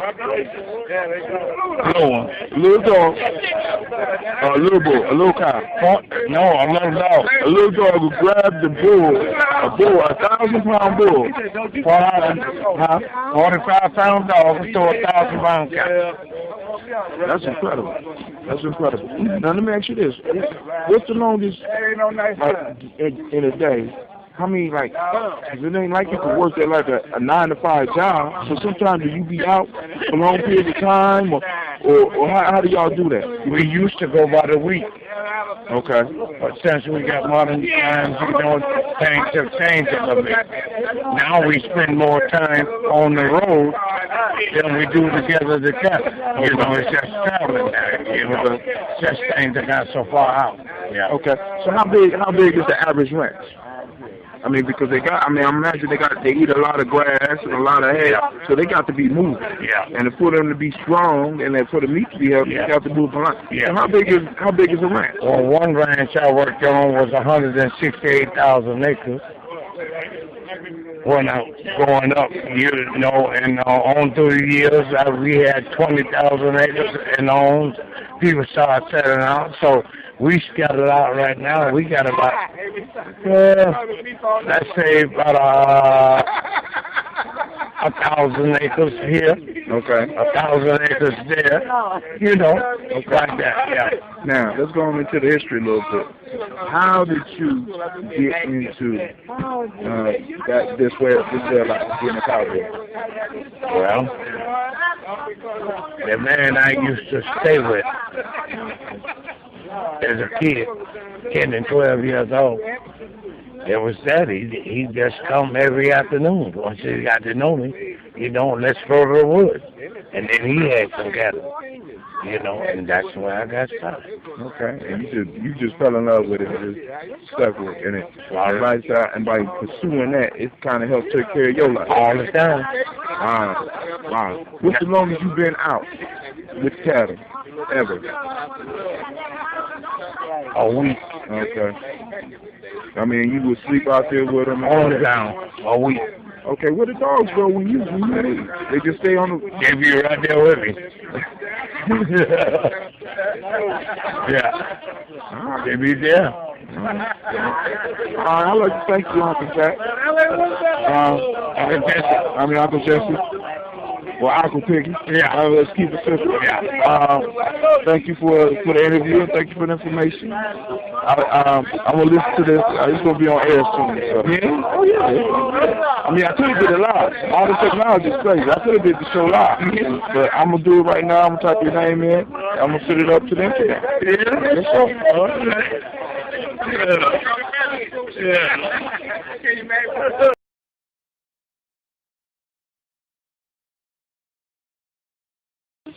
Now I'm trying to call the Black College. This is Real Hot Tim. This is Gye-Nyame. I'm about trying to call the Black College, and I'm about to let y'all hear the message from this Black College. And people, we need to get our stuff together. Let's go ahead. So now I'm calling the number. We just need some information from the Black College. And we calling probably 10th time. 6007 is on the phone. Please leave a message after the tone or press 0 for assistance. Messages cannot be recorded at this time. To transfer to an attendant, please press 0. We pressing 0.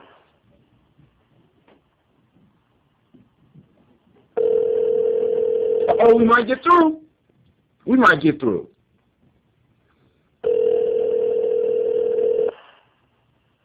That service is not available now. Please make another choice. Goodbye.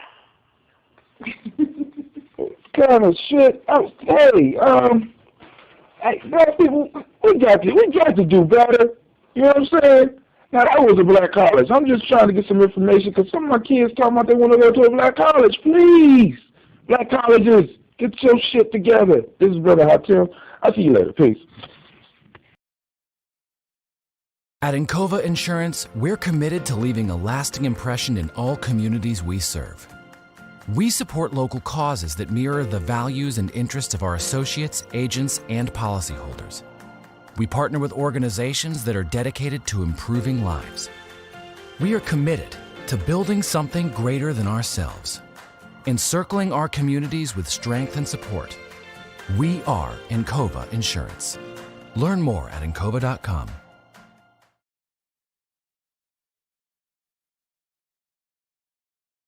Time we go from somewhere, we'll do it live.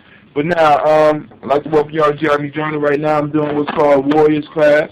Well, I mean, I guess we won't be able to do this in the summertime, but the next few times, I'm gonna have to try to remember to turn the tape over. Right now, we're talking about a video that we saw, where the guy was talking about the education system, and y'all brought up some interesting points.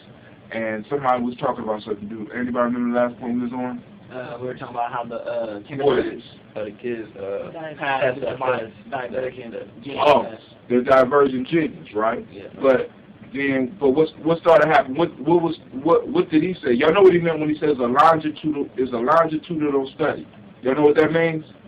It's one cookie cutter type of mentality, right? One at a time. Well, actually, the test that they did or the study that they did covered kids from one point of their life to another point. So it covered their whole education life. And what did he say they noticed about this group of kids that they was testing? They tested 1,500 kindergartners, and 98% of them scored what? Genius. They was on the genius level as far as divergent thinking. Then what happened later on when they tested them again at about 5th grade? It got 15%. Right. So then as they got older, and they become less genius as they got more educated. It's all because of the video games. I think it's because of the creativity level. Because when you're little, you have a huge imagination. As older, you start to lose that creativity. Right. Why we start losing as we get older? Because you focus your mind on certain other things. Like what? Well, video games, rap, TV. But now check this out. I'm gonna say this. Now I'm not a big fan of video games, but I'm gonna say this. I thought it took a lot of imagination to overcome some of the games. Now, some of the stuff I'm not for, but for y'all to make it through some of the levels of those video games, I think you have to be pretty creative, right? Or am I wrong? Yeah, I have to be very creative when I play Devil May Cry because, everything in the game is hidden, so you have to actually look around and destroy things. And you have to create. You got to come up with you got to come up with ways and strategies to overcome. And then y'all really get into the game. Now, the rap music and stuff, we get into that on a whole nother time, but some of y'all that want to be rappers, I imagine it. With a flash, furious tongue, the clashes clay like Cassius Hinkle. I land on them seas like abandoned islands, sending out SOS, some old shit you ain't heard before. Leave the 5th mark, you're soft as Birdman. I hit homers and run like OJ, spilling a Bronco on the highway. Boy, you lying MC sure are dandy, so I cross-pollinate to make you daffy lying pussy. Wallowing in a field of crabgrass ass rappers, tell them to run, oh my God. Here comes Kid Law. Go tell your mama.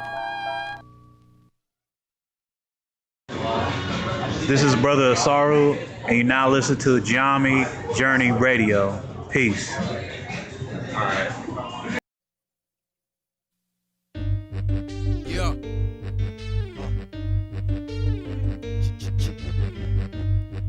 know who it is. It's Mr. Mythic. Yeah, this nigga sick, man. Why did you lace a beat like this? Why did you lace a beat like this, for real? What was you thinking? I was thinking this.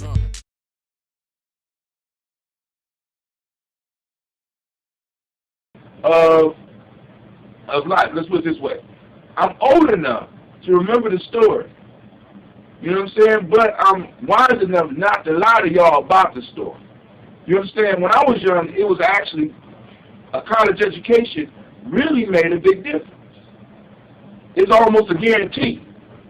Right now, I have had issues. I have had jobs only because of my degree.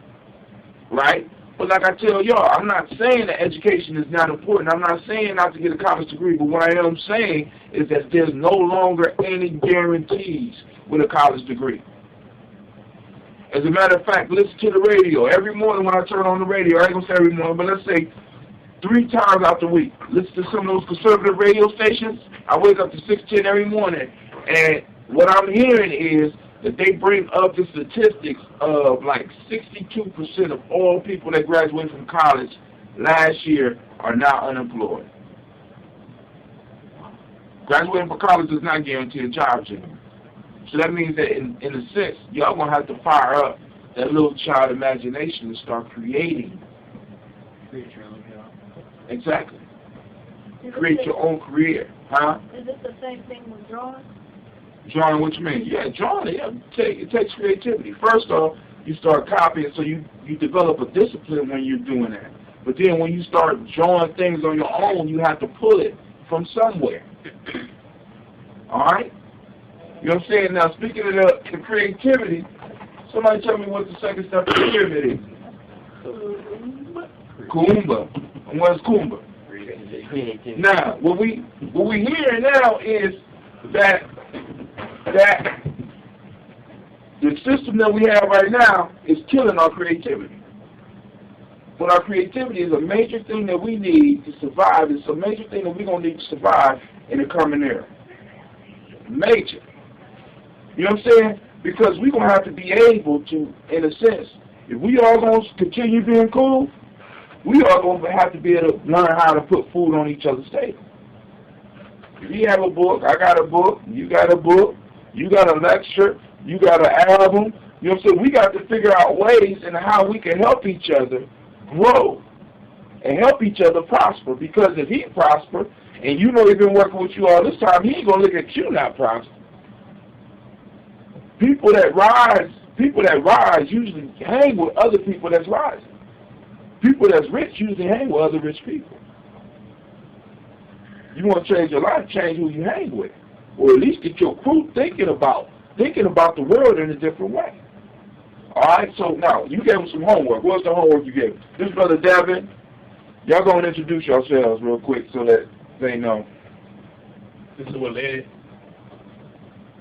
In the chapter about Kuumba, there was some different assignments that you all had.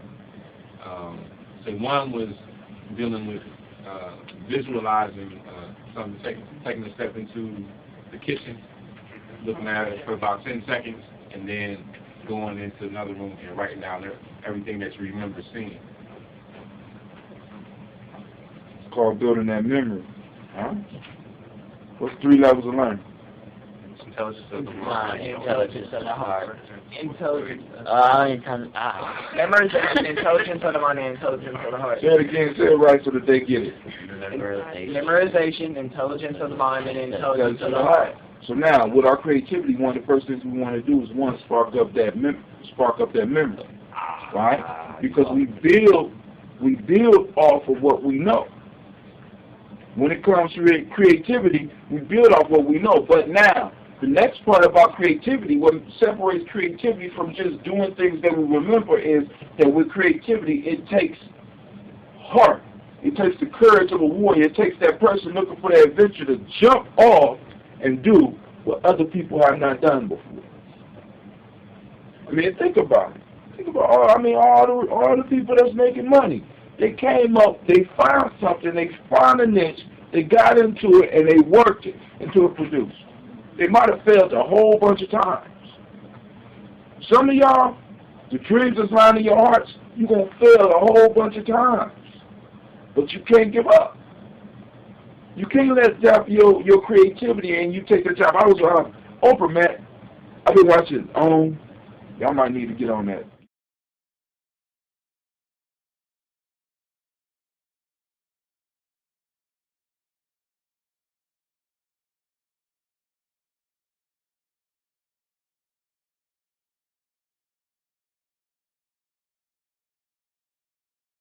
Morgan Freeman said that one day he was working a job, and he had told everybody he wanted to be an actor, and he was working a job, but none of the acting stuff was coming through.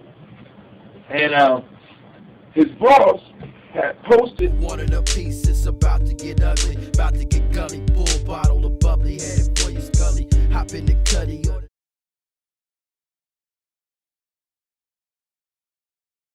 so, and he tries to apply for the job. The woman looked at him and said, Morgan, if you get an acting job, you're just going to jump up and leave. And refuse to give him the job. He really wanted to get the job. And the question he asked, he said, fate, or whatever you call it, whatever you call that higher power has plans for you. And he said, if he would have took that job, there's a good chance that he would have never quit. You know what jobs do to people? Y'all, I want y'all to know. Y'all know what jobs do to people? Huh? It enslaves you. When you work in a job saying people look at me, oh, I'm getting money. But think about this. Think about this. Think about this. When you start working a job, you start getting settled down, you start getting confident. That's why a lot of older men tell y'all, look, now's the time for you to travel. Now's the time for you to do as much as you can. Because right now, as free as y'all are now, this is as good as it gets. You know what I'm saying? This is as good as it gets. You see what I'm saying? Because look, y'all, I wish that we could have some type of vision or some type of experience where we could just implant something into you so that you can be forced into the future so that you can see how things is going to be. But dude, let me tell you, where else in life, what other age could you possibly be forced to go to a place where there's a majority of girls for 6 hours a day, get free meals, come home, be able to sit down and watch TV, and don't have to worry about bills at the end of the month? It don't get no better than this.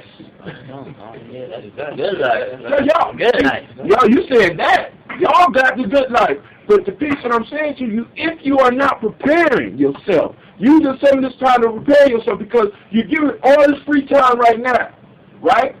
If you are not preparing yourself for what it is you want to do, what's going to end up happening is you're going to be forced into a position to where you're going to do something for somebody else that they want you to do. And that's called a job. See, because the difference between a job and a career is this. In a job, you're working for someone else. You're doing what someone else wants you to do. I want y'all to go to Wendy's. I want y'all to look behind the counter at Wendy's. I want you to look and see how many of those people back there dreamed about working at Wendy's. This was their life goal. I wanted, now it may be one or two of them back there because they got higher goals. Look, I want to manage 3 or 4. But the majority of people, when you walk up to Wendy's, how may I help you? That actually happened to me. That actually happened to me when I went to Wendy's. I walked up to the counter and they was like, how may I help you? You sound like a robot. Yeah. I was like, because she said it 1,000 times, and this is not what she wants to do. And because y'all don't prepare yourselves for life, you know what you're going to get caught up in doing? Stuff that you do not want to do.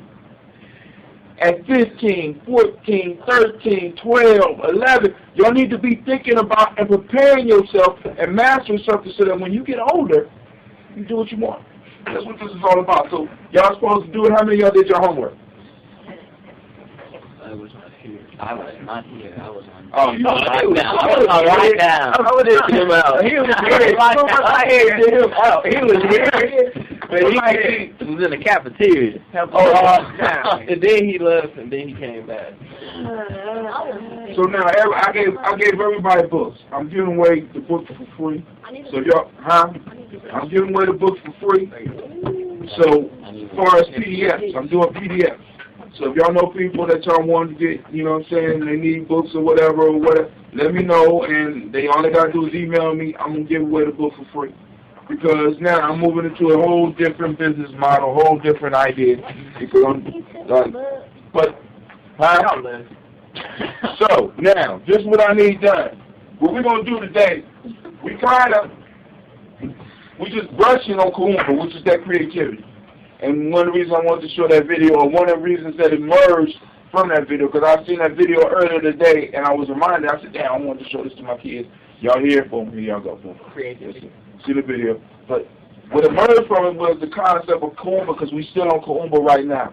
But one of the things I want to kind of review, if y'all could, open the book, and I want y'all to tell me the tools, the 7 tools, because in order to build the pyramid, the player's pyramid, we got to have the 7 tools.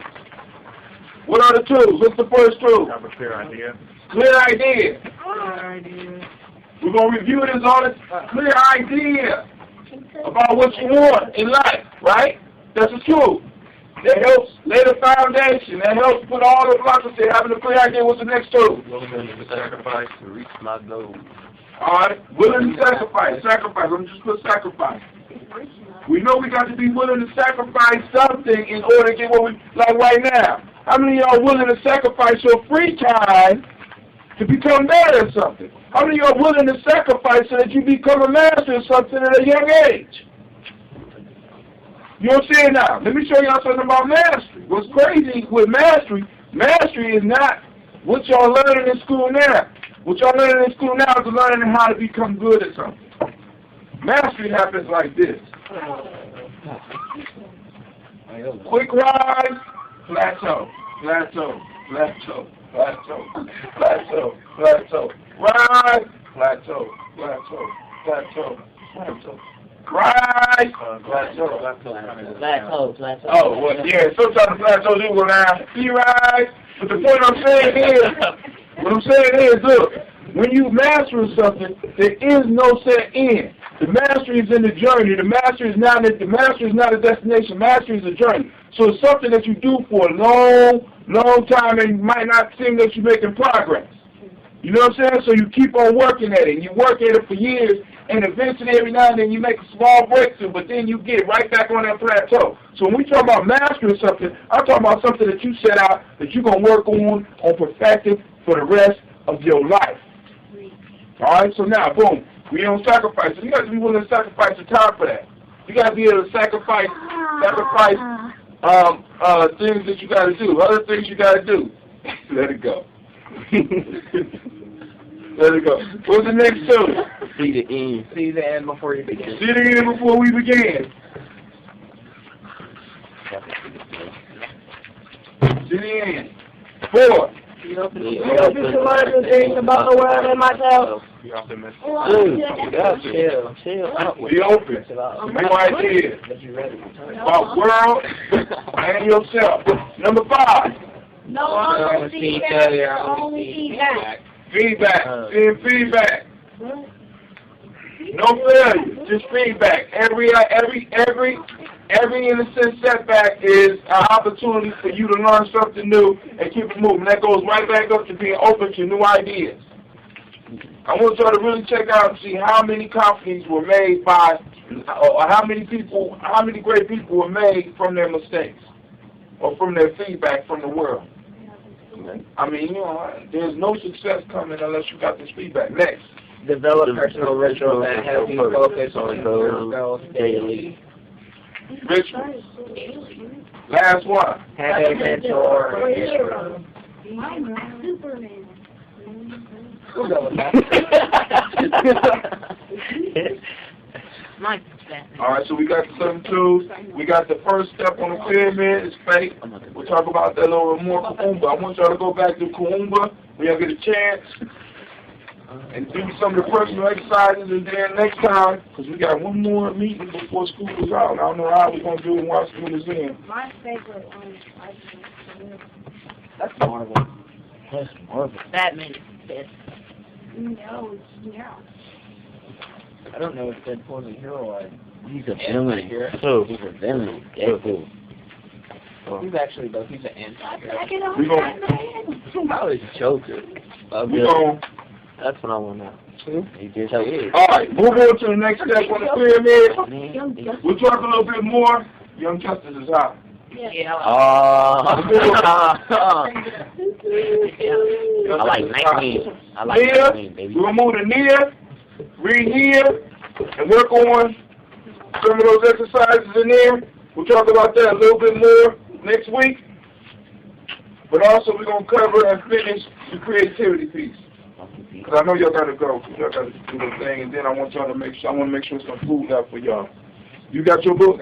No, he don't got He was there that day. I had one. No, bro. You look ass, man. Party.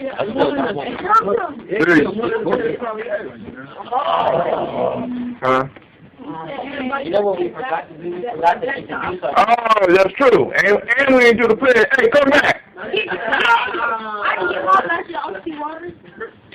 I can get my back. Oxy Waters for the school. Y'all had y'all for the fisher thing. Hey, you go fishing with Dad? Go ahead, say the players. Let's go. I was born for greatness. My greatness comes from my focus center. I pledge to use mine. What good is saying? Hold on. What good is saying it? If y'all can't say it, slow it down. Say it together. Let's go. I was not a man. I'm born for greatness. My greatness comes from my focus center. I pledge to use I pledge to use my spirit, mind, and body. I pledge to use my hands for the building my community. I pledge to use my mind and be the person I the reality for myself. I pledge to live my life and go beyond all of my self-imposed limitations. I pledge to promote the principles of the Gye-Nyame pledge and assist all those seeking a path to success. I pledge all these things first to myself, my teachers, to all relations to my higher power. I am Gye-Nyame. I say. All right, now. Oh, last lesson. Come in, gentlemen. Come in. Sit down. I got one more lesson for y'all. One more lesson. Those that want to leave, go ahead and leave. Those that want to stay, stay. But if you won't stay, don't be disruptive. Everyone. All right. Last thing. Please. Say that. I say. Y'all say it now. Go. Those that want to come in. Close the door.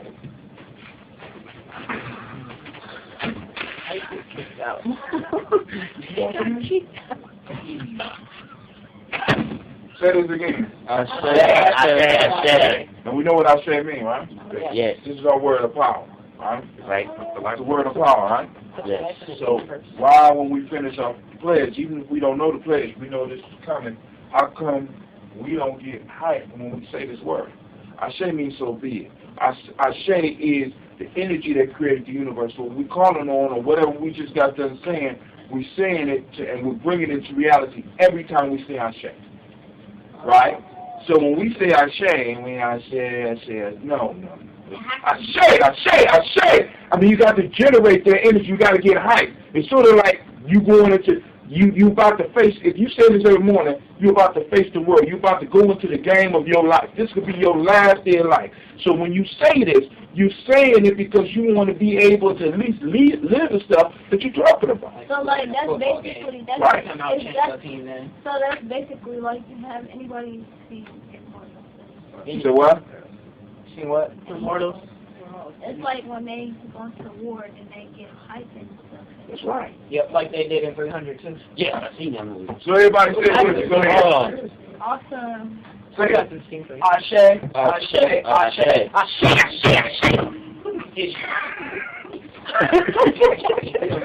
You're laughing. You're laughing. That's what I'm talking about. See, because look, this is something that you can take off of the place and use personally. When you need that energy boost, say get up and say, look, it's in you. You know what I'm saying? It tickles you. I say. It don't have to be loud, but it's the intensity that's behind it.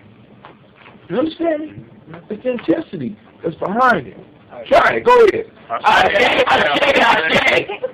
Again. I say. Sound like you about to spit.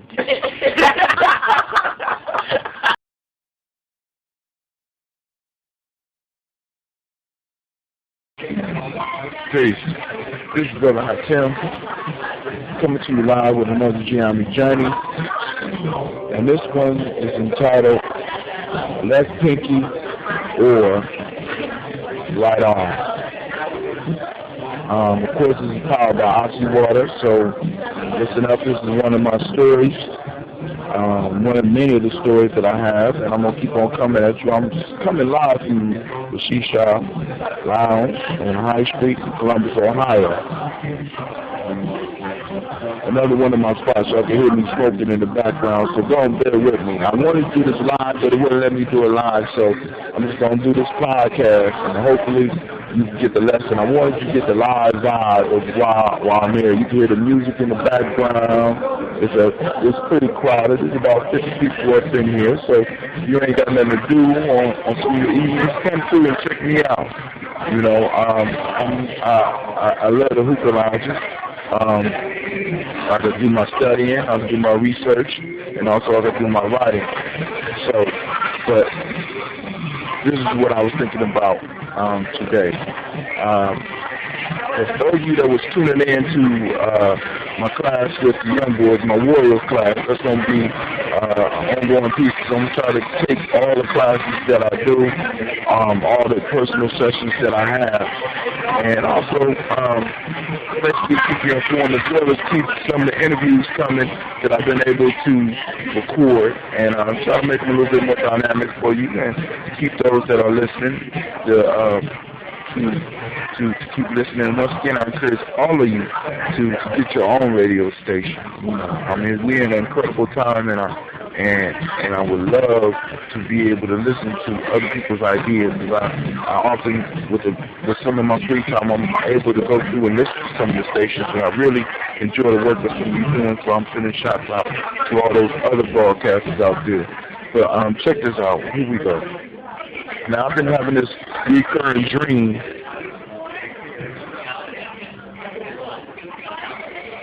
that it's not a bad dream, it's just hard to understand, and different parts of it come, and then I'll remember the dream. So basically what's going on in the dream is that I'm somewhere in a desert, and I know that I have a plush hotel room, and the hotel room's number is 313. Now that's a whole nother story within itself.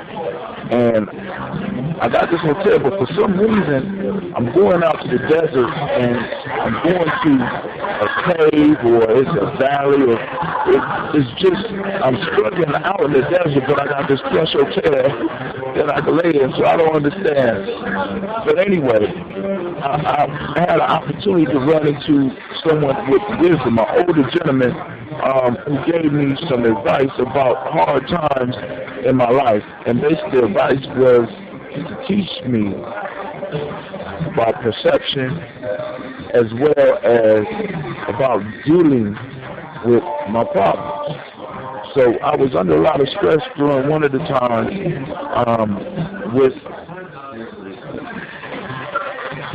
within my life. And I guess the dream took me here, and I was sitting at the feet of the elder in the cave or whatever. And basically, somehow the elder found out I was going through some things. So he basically asked me this question. He said, well, little brother, let me ask you. He said, are you right-handed or left-handed? I said, right-handed. He said, so you use your right arm mostly for everything? I said, yes, sir. He said, well, listen to this question very carefully and think about the answer and give me an answer. He said, you have a choice that needs to be made. Either you can make it now or you could delay and make it later. But let me put up this for you, because with every decision we make and every decision you go make in your life, there is going to be a sacrifice that come along with that decision. Whether that sacrifice be time, whether that sacrifice be money, whether that sacrifice may be a relationship, whatever, with every decision you make, it need to be, there's going to be a sacrifice.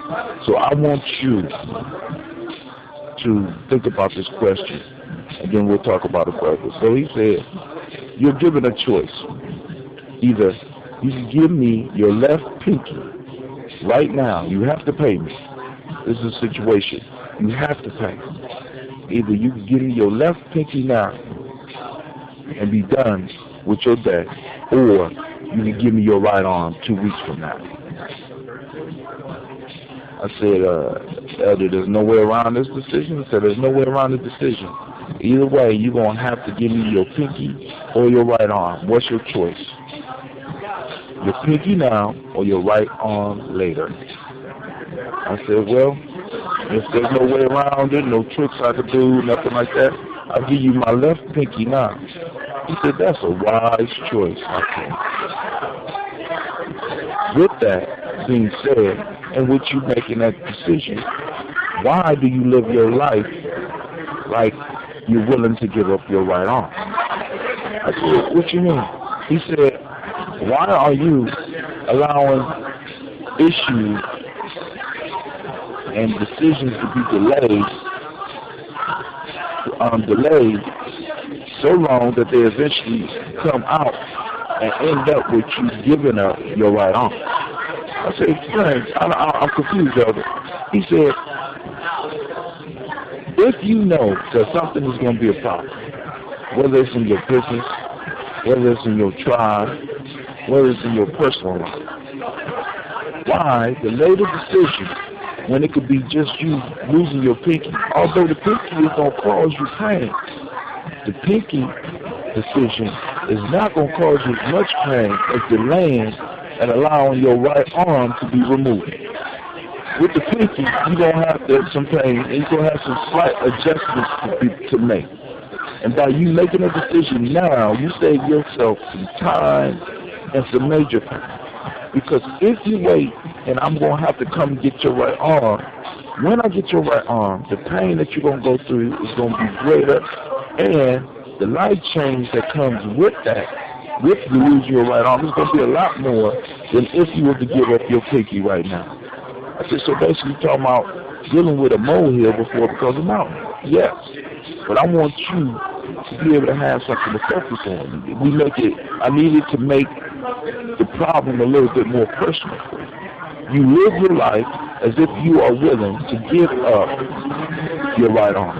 Now I want you to live your life as if you are going to give up your pinky and get rid of the problems before they end up snatching your whole right arm. I said, wow. I said, thanks, Elder. He said, you need to really kind of change your perception of something. Sometimes you got to let people go. Sometimes you got to let situations go. Sometimes you got to make major business decisions now rather than waiting for them to grow into a real problem.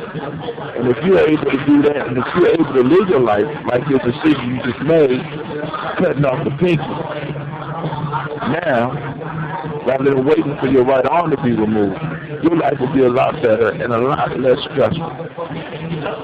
I said, wow. So now, with this, I want to just leave that little bit of wisdom that came to me in a dream with you. Are you living your life like you're willing to give up your pinky now, or are you waiting for your problem to grow to where it ends up taking your right arm? You know what I'm saying? Your major arm. If you're right-handed, that's your right arm. If you're left-handed, that's your left arm. Make decisions as if you have something on the line, something very valuable. You can lose something small now, or you can lose something rather large that's going to cause some major pain and cause you a lot of problems in your life, cause you a lot of stress. So I'm getting to a point now where I need to start making picky decisions rather than right arm decisions. So that was the wisdom that was passed to me, and I'm passing it on to you. I'd like to thank those that's listening for listening. I hope you're able to get some wisdom off of it. Leave me some comments. Let me know what you think if you listen to the show, if you like it. With that, I'm saying peace. Once again, this is Power by Hockey Water. I'm also up in the Shisha Lines. I'm sending some shots out to them. So if you're ever in Columbus, come check me out at the Shisha, or come check me out or at the Gypsy Lounge. I'm at either one of them. And with that, Brother Hatim is saying peace, and you have a beautiful night. May your day be as beautiful as you are. Check me out on Gye-Nyame Journey. Check me out on Mile 3. Check out my blog, GNJMedia.support. Also, another announcement. I will as soon as I find out how to do it, I will be giving away free PDFs of my books, and I will also be giving away free the lectures that I did a few years ago. I'll be giving those away as well. So all you gotta do is log in and get them and whatever. You know what I'm saying? So be on the lookout for that. With that, this is Brother Hatim saying peace.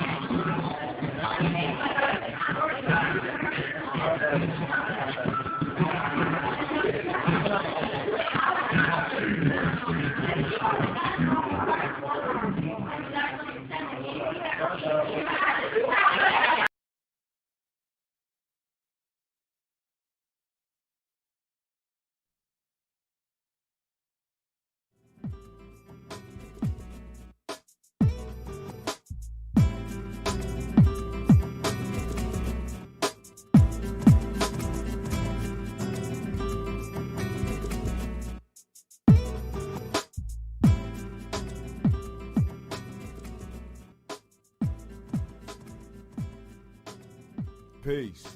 This is Brother Hatim, and I'm coming to you with a second installment in the Nation Builders series.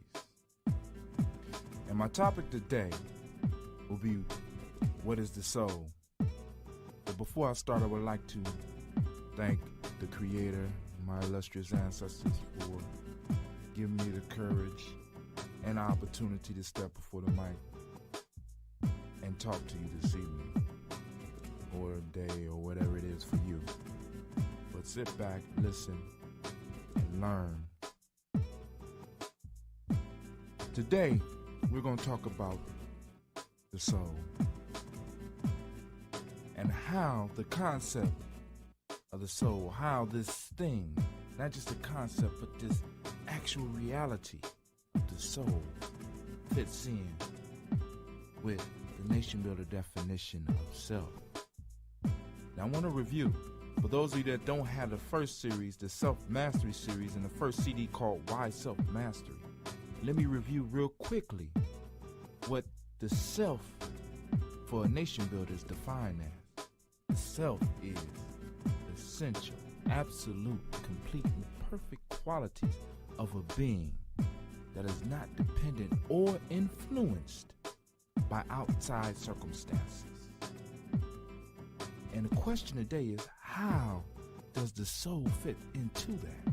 Because when we look at the definition that I just gave of the self, that sounds like spirit. Because the self is all encompassing, and just like the spirit, it's all encompassing. The spirit forms the rocks, the spirit forms us, the spirit forms the air we breathe, the planet that we on, the galaxy that we are in, and the universe that we exist in. But we want to bring this concept, we want to bring this down to where we can make it work for us. So we need to look at the different qualities and the different powers that lie within us so that we can bring it out. So this brings us back around to the question of, what is this thing called the soul? We all have heard the word before, but is it spoken of in a way that people just assume we know what it means? And in this assuming, the true meaning of the word is lost. This term, this thing, this being, as potent as it is, has fallen victim to our modernity. What do I mean? I mean, we are more interested in television rather than innovision. We are more concerned about what happened in soap operas rather than what was taught and shown to us in ancient dramas. We are too busy tracking rap stars and new cars rather than studying stars that may help us know who and what and where we are. We rather listen to the radio than to listen to our dreams. So as we talk about this antiquated term soul, we have to look at what was said about it in ancient times and bring it back to its primary focus in our lives. When we look at the Bible, the King James Version, in the second creation story, yes, there's two creation stories. You got to look at it. You look at the first chapter, you look at the second chapters. There are two creation stories, so please go and look at that for yourself. Well, in the second creation story, Adam, or man, was formed from the dust of the earth. And the Creator gave this being the breath of life. Now, when the breath of life was applied, we read that it says, it didn't say, let's be clear on this, it didn't say man became a living body, man became a living spirit, man became a living mind. No, we became a living soul. See, for most of us, we will read right across that and miss the whole point. But when I put on my nation builder glasses and my spiritual cap, this brings up questions for me, and I'm forced to look into it. So the question arises, what is the soul? And how does it fit into the definition that I gave for the self? Because we got to be clear with this, because these two fit together and they work together like a wheel. They fit together and work together like a fine machine. And once you get them working, everything that you could ever want in your life will manifest. Why is man declared a living soul?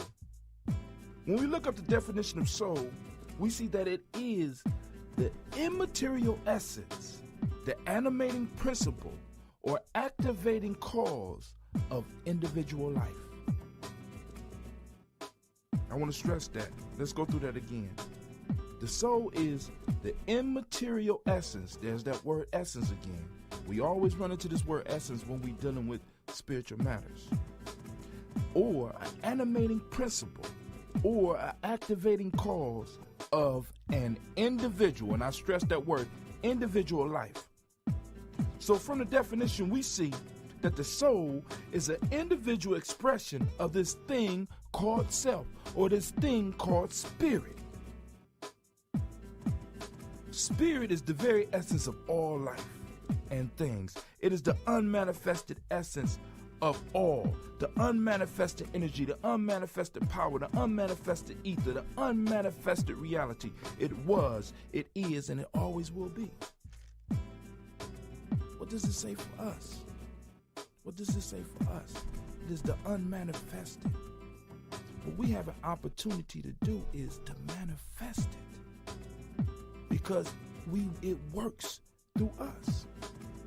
How does this information help us understand what the soul is and how to better my life, to better my family life, to better my community life, and most importantly, what does this have to do with nation building? I know somebody out there like, well, what does this got to do with nation? But let's listen. Let's look at this a little bit deeper. When we talk about the spirit and we talk about the self, something very interesting starts to happen, because a lot of us, I contend, are closet atheists. We really don't believe in anything. We don't believe in God. We say we do, but a lot of us, we are in doubt. We don't believe in this spiritual thing because we can't see it, touch it, or feel it. But even modern science today is balancing itself on the fringes of spirituality. Why? Because when you start dealing with quantum physics, which deals with what they call like the micro universe, and you start breaking down the human body into the molecules or into the cells that form the human body, and you break them cells down into the molecules that form the cells, and you break down those atoms that make up those molecules, and you get down to what makes the atom, you get down to absolutely nothing. And even deeper than that, you come upon a universal paradox. And this paradox is this, because a paradox is like a puzzle. It's something that shouldn't exist, but it does. We talked about a paradox before. And the paradox is this. When they get down to the very essence of the atom, the very essence of the smallest particles, the smallest matter, the smallest energies in this universe, they find this. Whatever they are looking for, that's what they find. Now, what's that hot tip? Listen, if they go in looking for energy, they find waves. But if they look at the same atom, looking for particles, looking for matter, they find it. So at the exact same time, an atom is able to manifest an energy signature as well as form matter. It all depends on what the scientist is looking for. So what that shows us on a micro level is that the whole universe is affected by what we think and what we see and what we want. What did that say? What did that say about us as far as our abilities? Let's go a little bit farther in the paper. When we talk about the soul, we talk about the individual expression. Listen to this. The individual expression of God, the creator, or whatever you call your higher power. When we talk about the soul, we talk about our personal piece, our individual piece of this God thing, of this spirit thing, of this higher power thing that manifests as us. Our soul is our individual expression of the creator. Like I said, the self and the spirit is all encompassing. It's in everything. But the thing that makes us unique as human beings is that we are able to take a small piece of that and it becomes ours. It becomes our own personal expression of the creator. That's why all of us are different. We all come from the same source, but all of us are different. All of us have different abilities. All of us have different talents. So the real question you have to ask yourself is, what were you chosen to come here to express? And when I mean here, I mean to this planet, to this universe. What were you chosen to come here to express? Or better yet, what did you choose to come here to express? What were you born to teach the world? What is your purpose? And I'm going to use the word Nia instead of purpose. Nia is a Kiswahili word that we use in the African or the Afrocentric community that means purpose. So the question is, what is your Nia? What was you born to do? What was your purpose being born on this planet? What is your calling, or what our ancient ancestors call your vocation? Y'all heard that before. You got those vocation classes in school, and a lot of times we just think that's something that's just made up. Of vocation, the root of vocation means calling. Your vocation is your calling. It's the thing that you was put here to do. So when you follow a vocation, you're following your calling. It's something that's calling you, and you seek it out and you learn to master it so that you can express it into the world. When you plug into this soul, when you plug into this soul that's plugged into this self, that's plugged into that ultimate spirit, it opens the door to your present. It helps you rectify your past. And then on top of all that, it empowers your future. The soul is simply spirit with direction. Now that's powerful, because think about this. I already told you in several tapes, and I'm telling you right now, spirit is at the essence of everything. And if a scientist can go and look for an atom and want to see energy and see energy waves, or want to see particles and see particles, that show that the universe is influenced by that scientist's mind. Now, we are spirit with direction. That means that we have the ability to affect everything around us. That's power. That's power. And a lot of us are sleeping on it. A lot of us are scared of it. A lot of us are denying it. We don't want the spirit to manifest through us. We don't think that we're worthy of that. But when in total essence of things, the spirit manifests through us, whether we got it on or off. So now another question that I have to ask is, what type of spirit are you manifesting? Are you manifesting a dynamic fountain of life? Or are you manifesting a stagnant pool of death? Soul, man. Think about it. Think about the power that's been laid in your hand. In my search for answers to the question about the soul, I could not help but to notice that some of the answers to the word, to this concept, to the word soul, come from its name itself. Think about this. I found it strange that the word that we use to describe our innermost being, our personal connection to the source of all, when said to someone that speaks Spanish, let's say, means sun. And all of us know, hopefully all of us know, that the sun is nothing but a star. Same thing in Portuguese. They say sol, means the sun. And it's very similar in French, means soleil. In French, they say soleil, soul. When I began to look at the sun, I saw that the sun is a perfect model to use to discuss the ultimate power of your soul. The sun can also act as a perfect model to remind you of who and what you are capable of when you open up to the ultimate power within you. Listen, the sun provides light. A star provides light. It shines. The soul can provide light. The soul shines for our lives through knowledge and wisdom when we open up to it.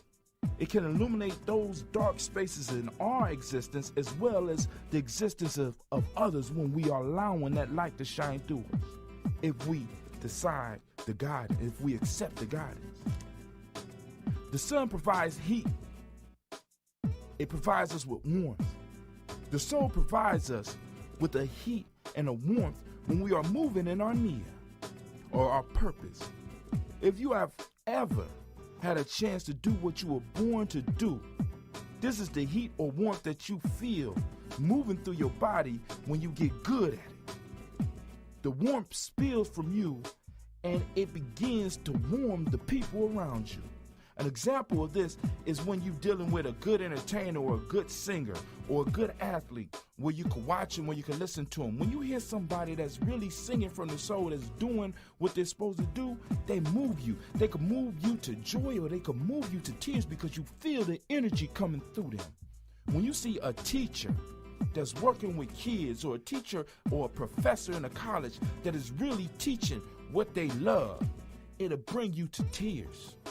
It'll change your life. When you hear a preacher that was born to do that, you hear the power coming through him. You feel his soul. You feel that spirit moving out of his mouth and infecting all the people around him.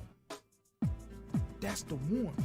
That the person that is on purpose, the purpose that is working within their nia, the purpose that is being guided by their soul, being used and utilizing that energy source called that spirit or that true self.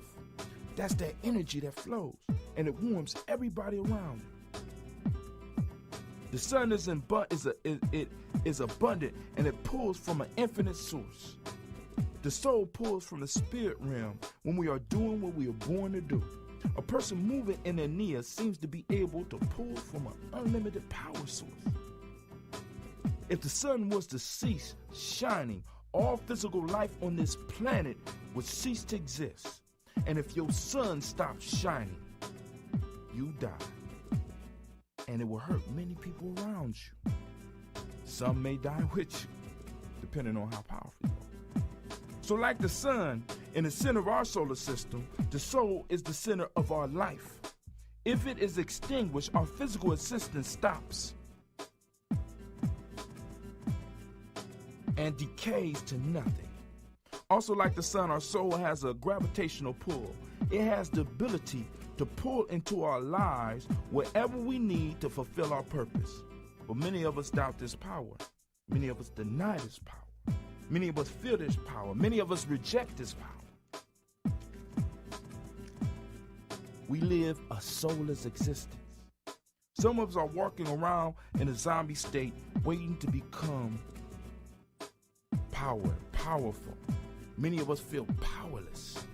We're waiting for something outside of ourselves to make us powerful when the power lies in us. Let's look at this.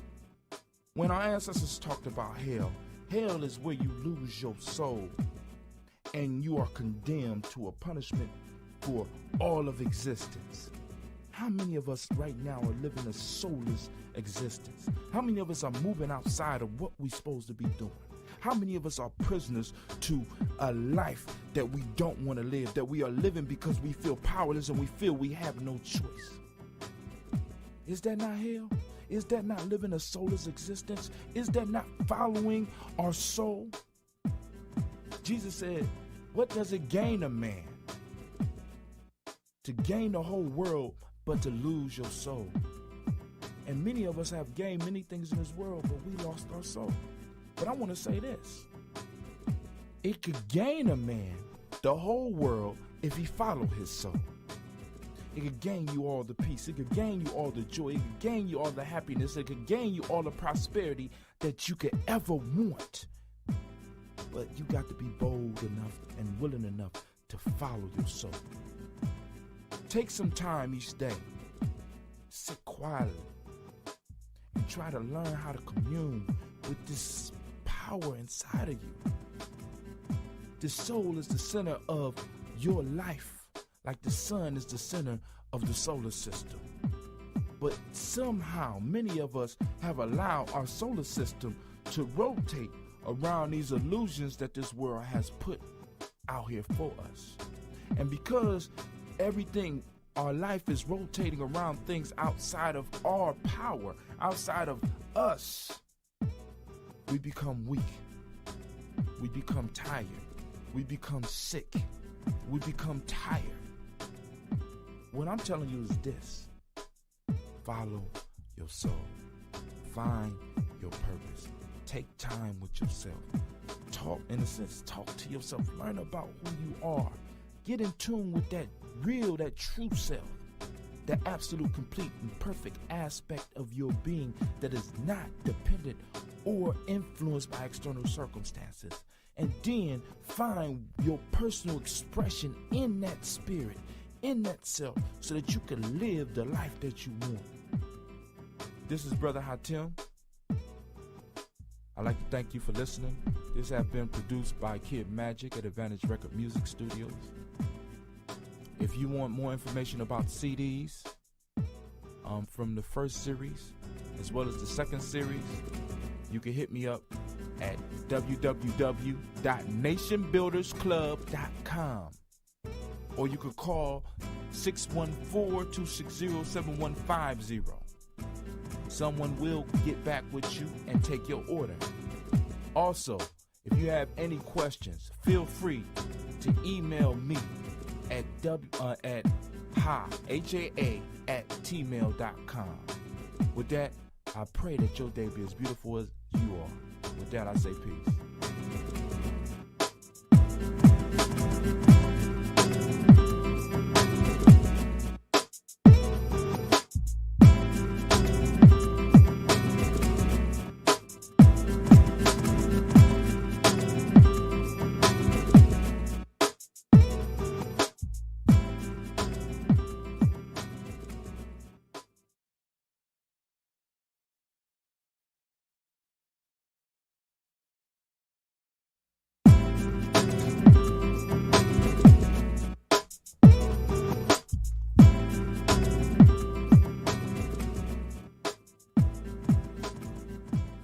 Peace.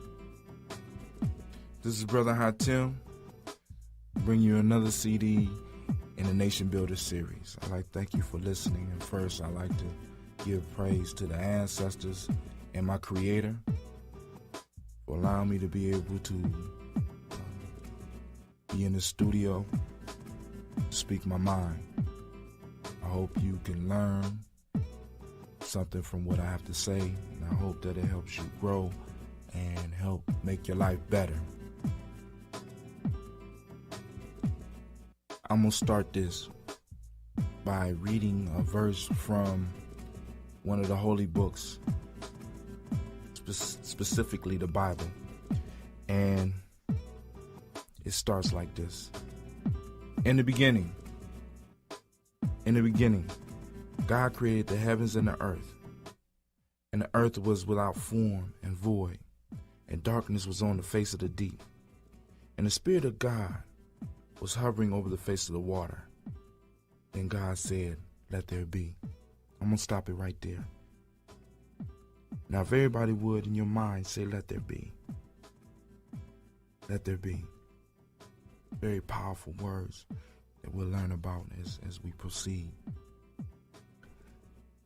In many of the creation stories, the word precedes creation.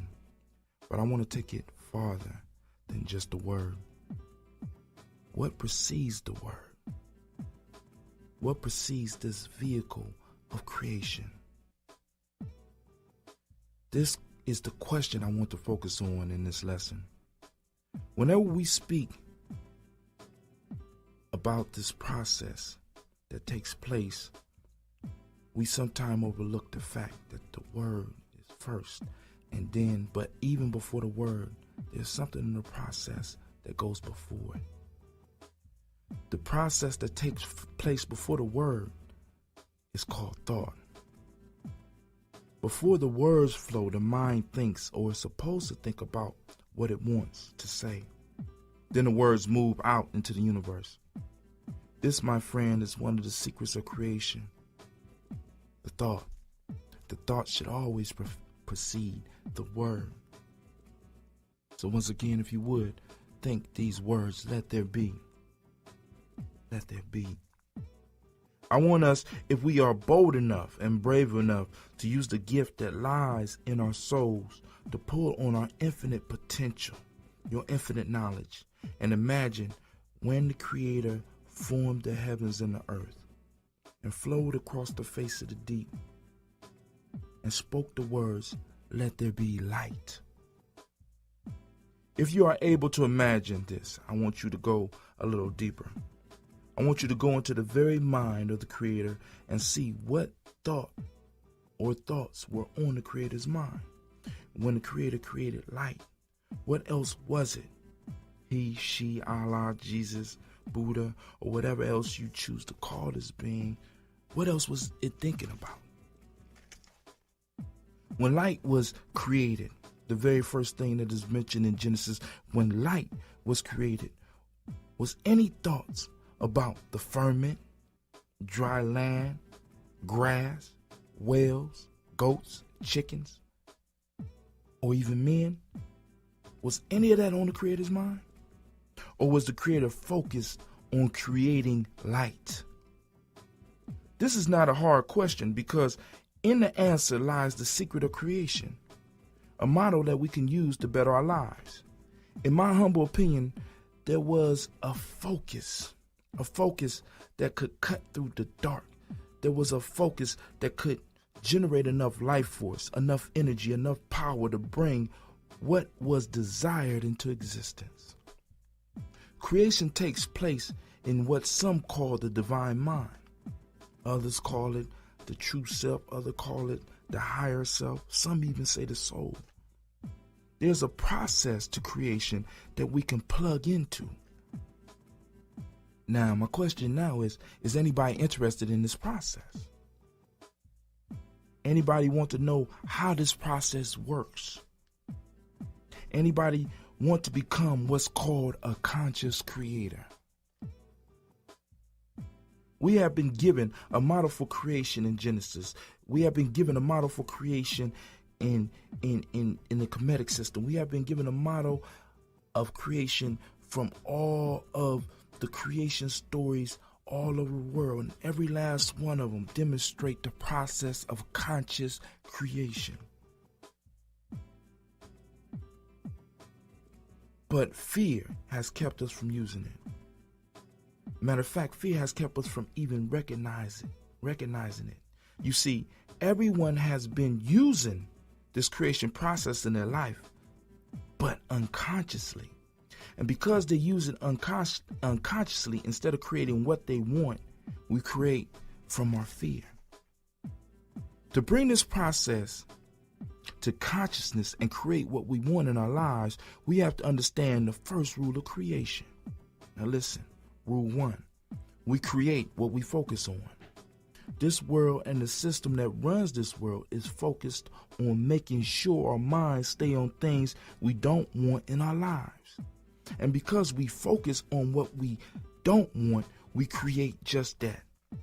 Let me give you an example that shows you and illustrates how this world strives to keep your mind focused on what you don't want to be focused on your fears.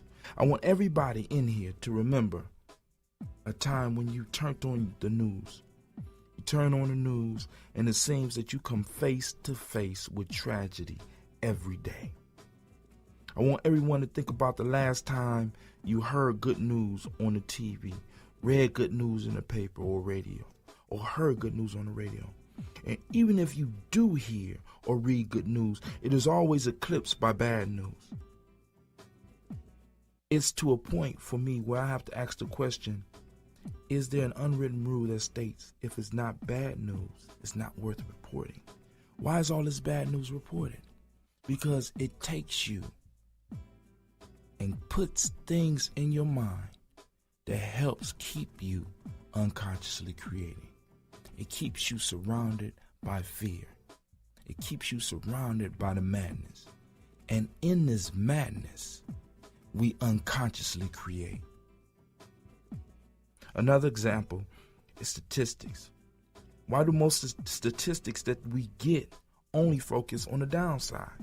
Matter of fact, I would dare say I have never heard a positive statistic. I read somewhere one time that there's 3 types of lies. There's a lie, there's a goddamn lie, and there's a statistic. Now, I remember one statistic I heard in the early 90s that stated that 70% of all black men will end up in jail, dead on drugs by the year 2000. Now, I wanted to know who that was good news for. I wanted to know who that was going to help get into a better position. Because being a black man, that wasn't no good news for me. And that kind of messed up my focus for a little while because I kept on thinking about those statistics rather than what I really needed to be thinking about. I started unconsciously creating in my life out of fear that maybe I could possibly be one of those 70%. See, you got to understand this system benefits from you unconsciously creating. This world benefits from you unconsciously creating because as long as you are focused on what you don't want to happen in your life, as long as you are unconsciously creating out of fear, someone or something can benefit. I can create pills to relieve your stress. I can make food to comfort you. I can manufacture clothes to boost your self-esteem. I can change you to get you out of a crisis. I can save you and bring you out of any crisis, all at your expense. You could pay someone else to save you from your personal hell you have been unconsciously creating. So this brings me to the question. What are you letting be in your life? We back to them words, let there be. What are you letting be in your life? I need to stress, the thought precedes the word, and the word precedes creation. Now for me the question rises, what precedes the thought? Now, this gets down to the core of it because we heard one of the first rules of creation is focus. Now, but check this out. What precedes the thought? The thought is preceded by a stimulus. What is a stimulus? A stimulus is a catalyst, an impetus, an impulse, or a motivation, something that causes and encourages and gives a response. And that given response is a thought. Whenever you are stimulated, a thought is produced. That thought produces a word. That word produces a desire, and that desire produces a creation. Now, let's go through that steps again. Let's go through it again. The process is, there's a stimulus, there's a thought. That thought produces a desire. That desire produces the word produces creation. The problem lies in what stimulates us. Where does it come from? It should come from inside of us, but for most of us, we are stimulated from our external environment. Now remember the definition of the self. The self is not influenced or dependent on external circumstances. As long as we plug into this outside world and we are stimulated from outside, we are not operating within the true self. And because we are not operating in the true self, because we are not plugged into our soul, we unconsciously create. And in unconsciously create, we develop a hell around us. But if we turn our focus inward, we can bring forth the light that lies in us. Then we could say, let there be. Instead of haphazardly making things be, we can consciously stand up like the Creator did in the beginning of Genesis to say, let there be joy in our lives. Let there be wisdom in our lives. Let there be peace in our lives. Let there be abundance in our lives. Let there be prosperity in our lives. Let there be health in our lives. Let there be love in our lives. See, because we got to understand this. If we are miniature creators, if we are miniature gods or miniature beings with a higher power quality inside of us, then that means that we still maintain the ability to create. And our canvas, as we could call it, our place of creation that we should utilize is our lives. And many of us let that pass us by. Many of us out of fear, many of us out of anger, many of us out of jealousy, many of us just out of ignorance allow others to create our lives rather than reaching inside of ourselves and stimulating our thoughts so that we can create our own lives.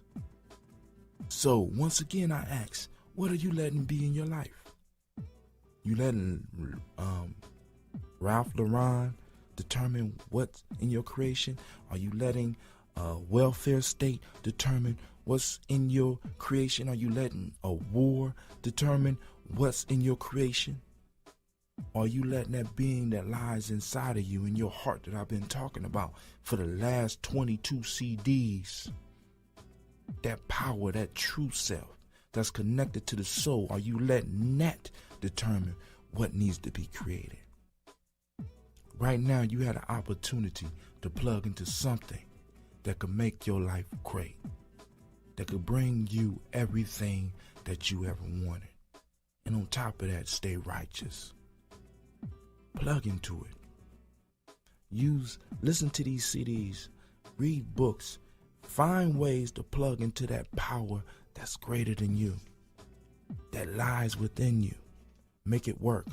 Harness that power. Once again, this is Brother Hatem. I'd like to thank you for listening. Thank you for taking time and listening to the CD. This has been produced at Advantage Record Music Studios. The executive producer is ISM, Institute of Self-Mastery. With that, I say peace, and I pray that your day is as beautiful as you are.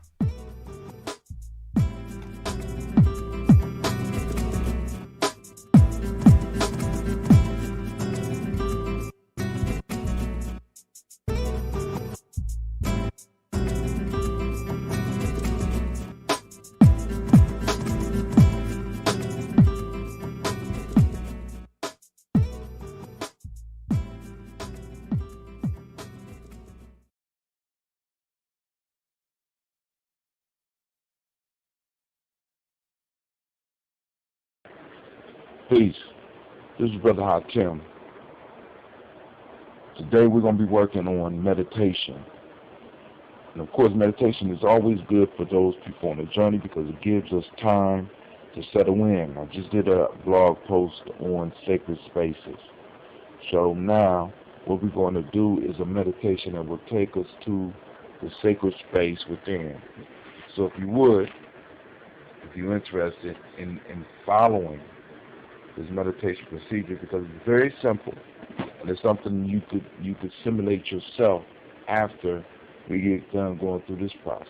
Now, I need to preface this by saying that if you're driving or doing anything where you need to have full attention on what you're doing, please, please, please do not use this MP3. Do not, you know what I'm saying? Do not listen to this and try to drive long distance, please, because I can't and won't be held responsible for what happens, because meditation takes you to a point of relaxation.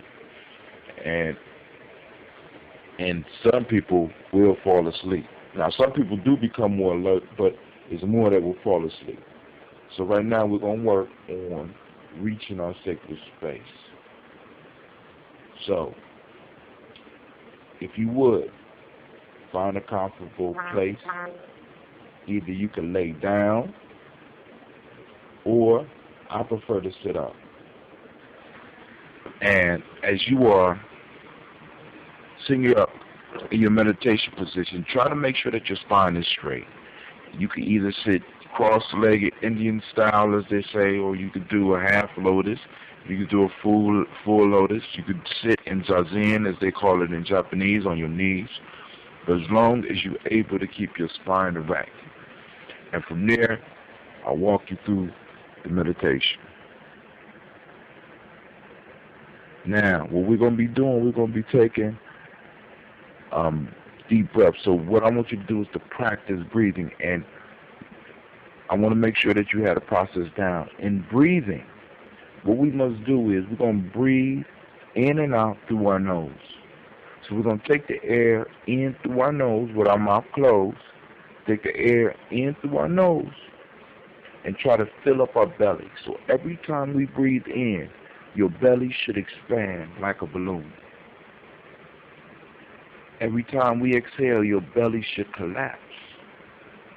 So when you breathe in, belly expand. When you breathe out, belly collapse. Now, let's begin. I'm going to be using a rhythmic method at first, and then I'm going to take you through several phases of relaxation. Then I'm going to introduce you or help you introduce yourself to what we will call your sacred space, your holy of holies. So, here we go.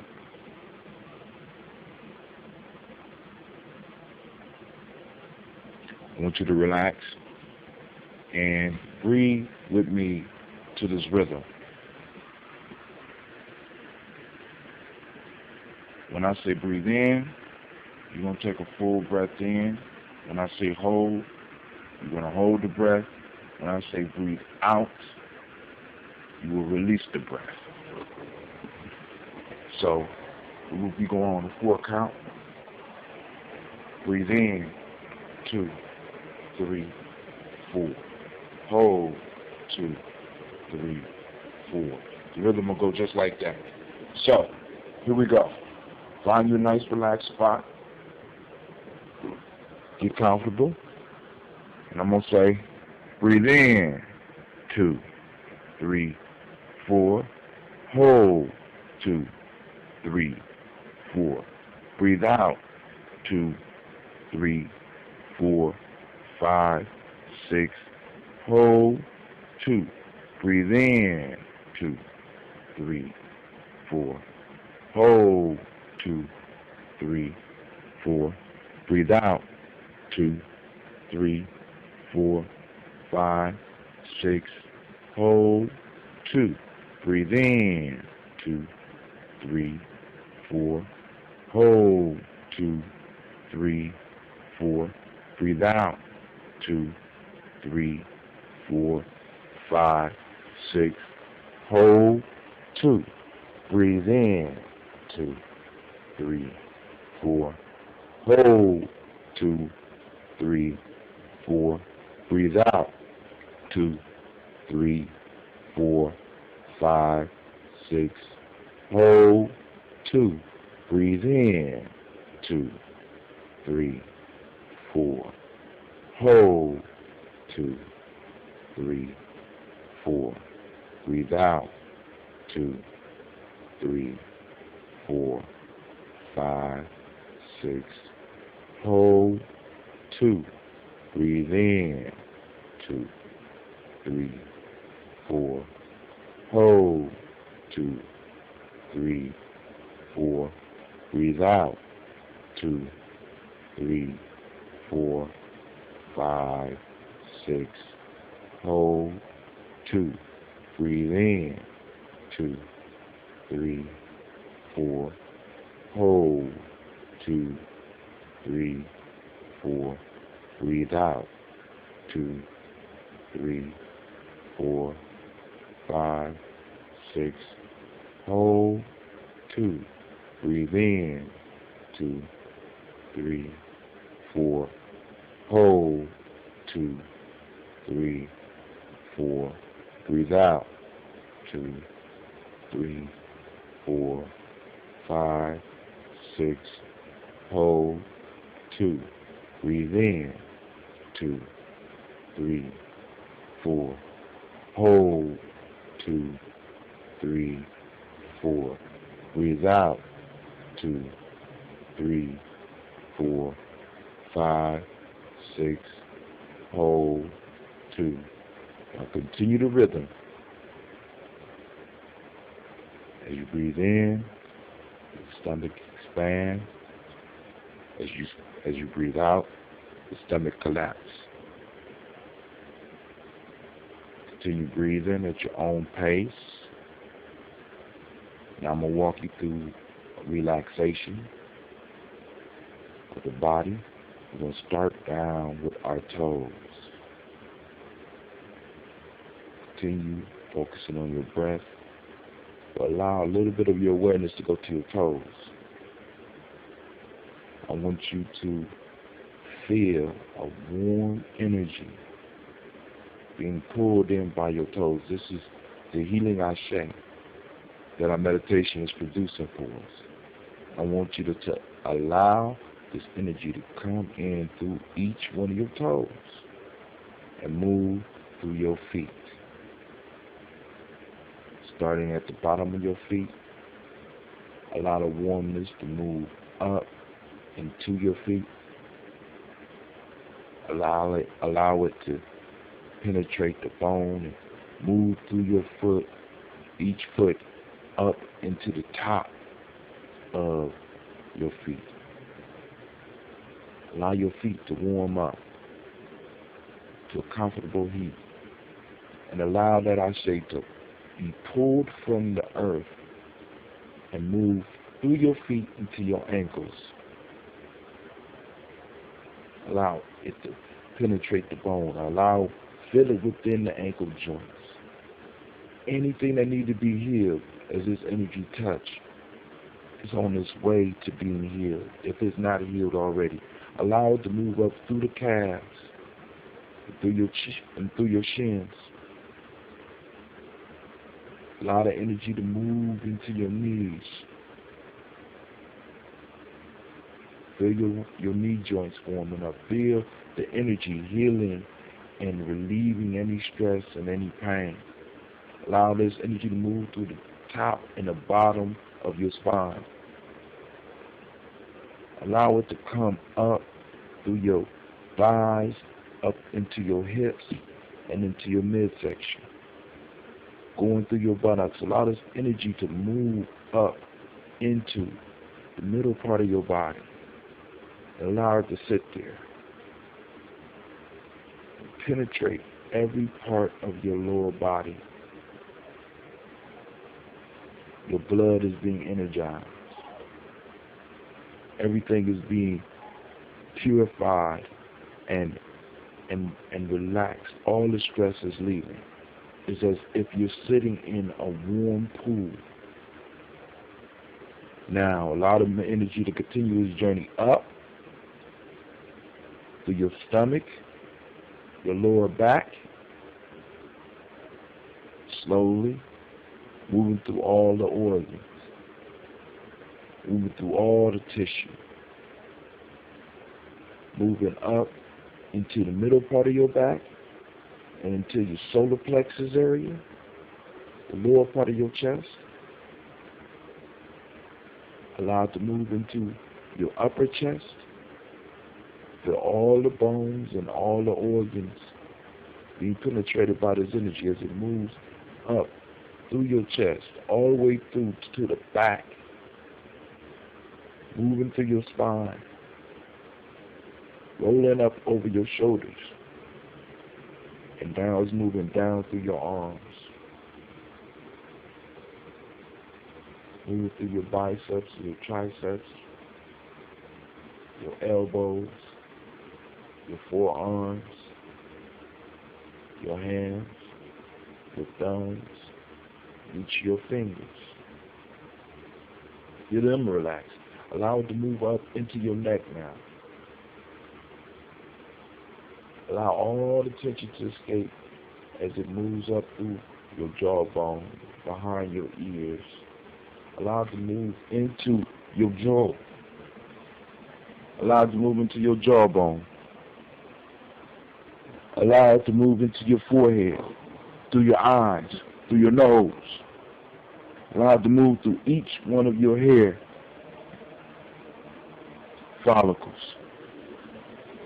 Feel it in the top of your head. And lay there now, or sit there, and allow this energy to work its magic, to work its power. Feel the tension falling away. Feel the stress falling away. Feel the pain falling away. Maintain your breath. Breathing in, stomach expands. Breathing out, stomach collapses. Breathing in, stomach expands. Breathing out, stomach collapses. Now, we're going to do the countdown. And with each number, I want you to feel yourself becoming 9 times more relaxed. 10.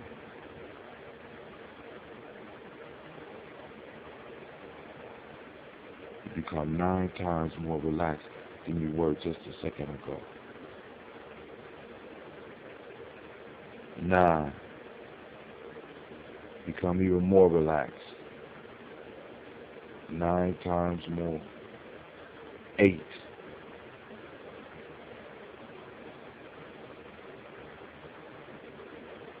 You're going deeper into relaxation. 7.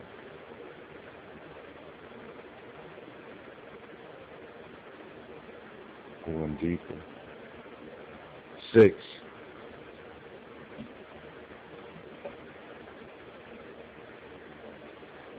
9 times deeper. 5.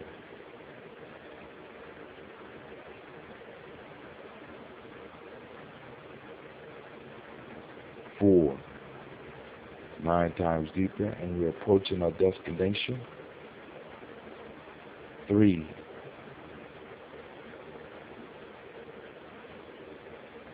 2.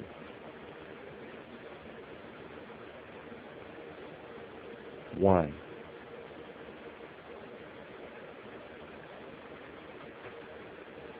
0. At 0, we are totally relaxed.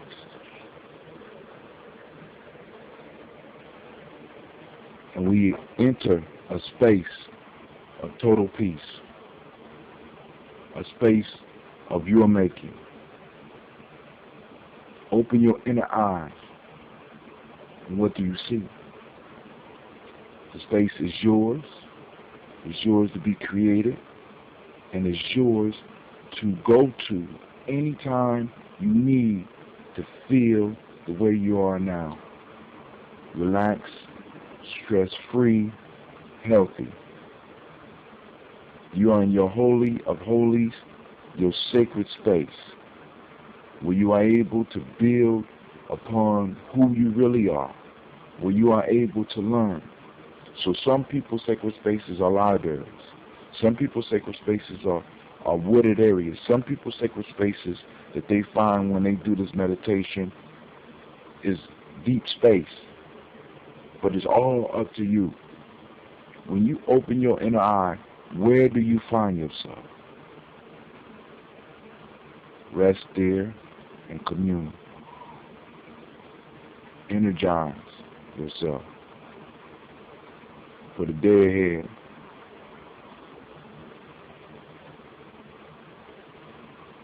And as you feel it, as you feel that you need to, start to come back. But come back with a new energy. Come back with renewed ashe. Come back with love. All the pain, all the suffering, all the stress, all the tension has been laid down. You can decide to pick it up later if you so choose. But as of right now, as you come back, you picking that up is your choice. Come back in peace.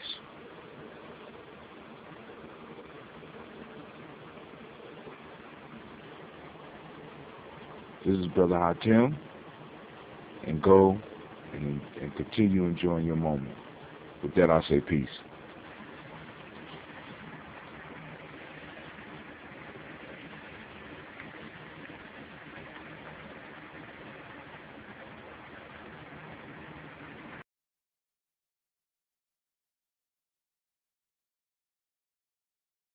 Peace. This is Brother Hatem. I'm back. I'm on the journey. This is powered by Oxy Water.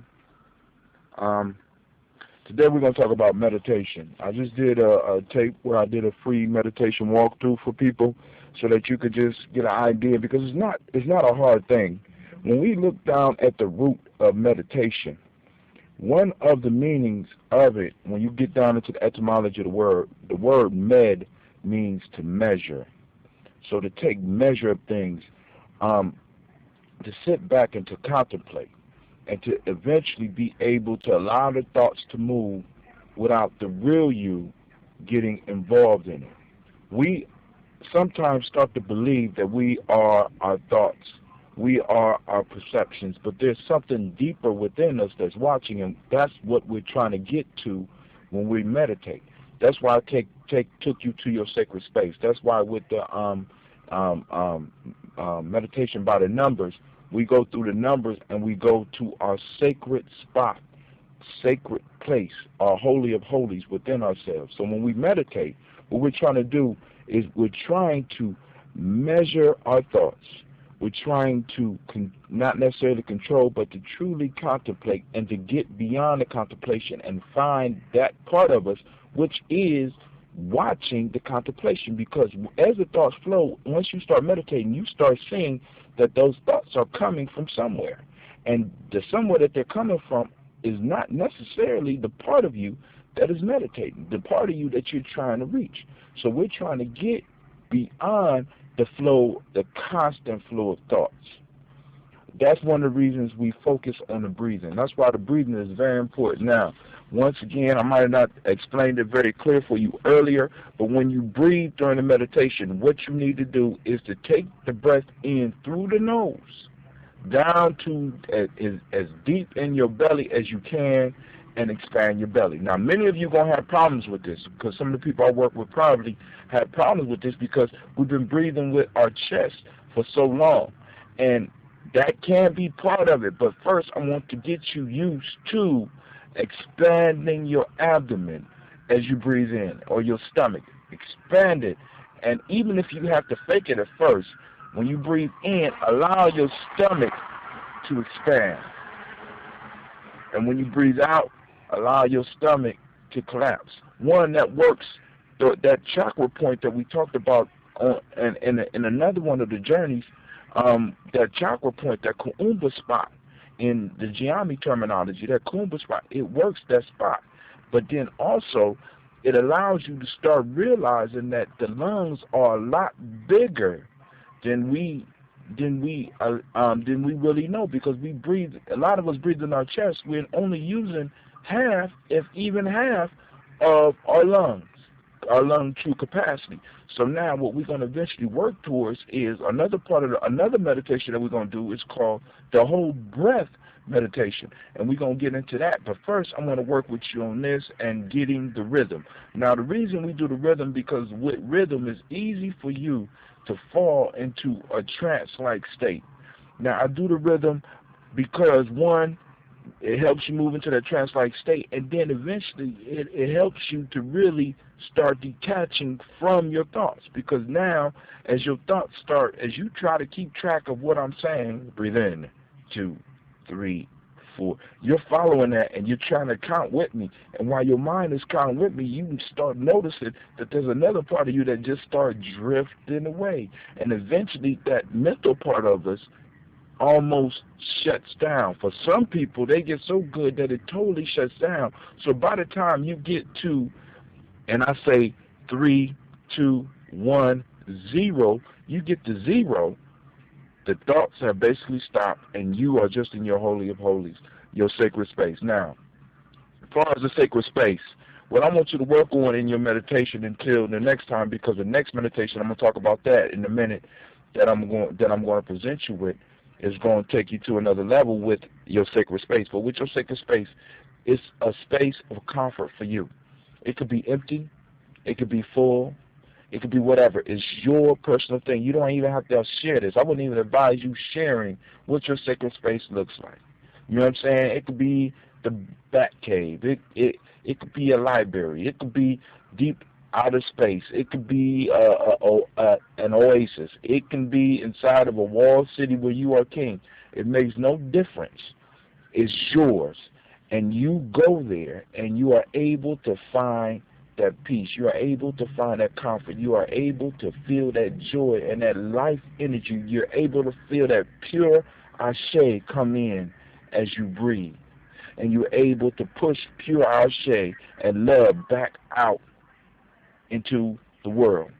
Now, where we're going to go next with it is I have a meditation that we will be working on soon called the book. So I need you to go and get clear and work for the next couple of days before you move to the next one, because I'm going to record it pretty soon.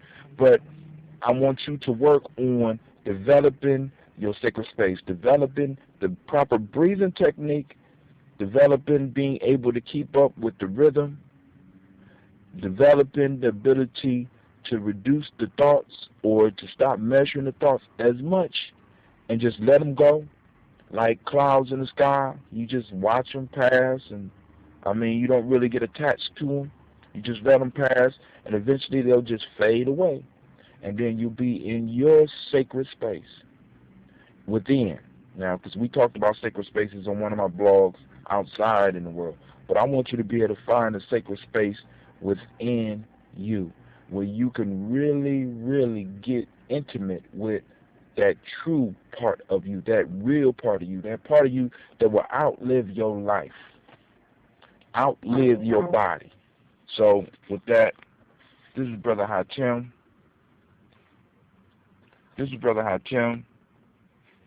And I'm saying peace. And I'm ending it right here. Actually, it's on a pretty short one. So if there's any questions or comments, feel free to hit me up. Of course, this is powered by Oxy Water. And for those that listen to Gye-Nyame Journey and not on Mile 3, I'm very pleased to say that Gye-Nyame Journey is now www.GNJMedia.support. You go straight to it. I own the domain. I'm very proud because that's a major step for me as far as a nation builder. I'm owning something. Also, for those that are interested, I will be giving PDFs of the Players Pyramid. Eventually, I'll be giving away PDFs of Lost Art of Storytelling, as well as the Gye-Nyame Journey Handbook. But realize that I'm giving out the PDFs.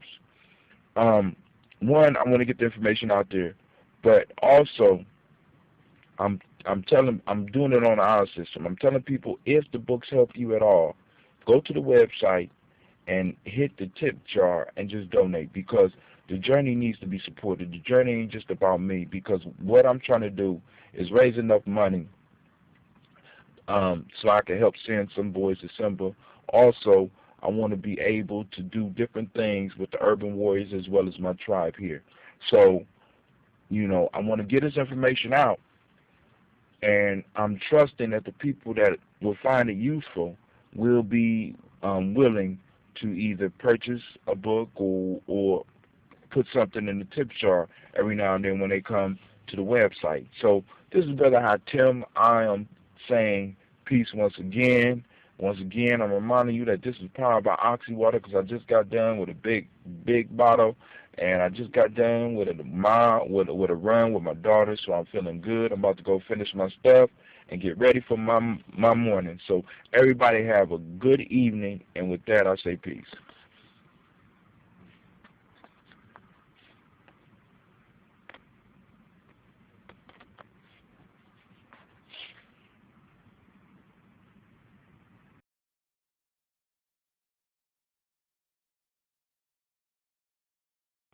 What's up? This is Brother Hatim.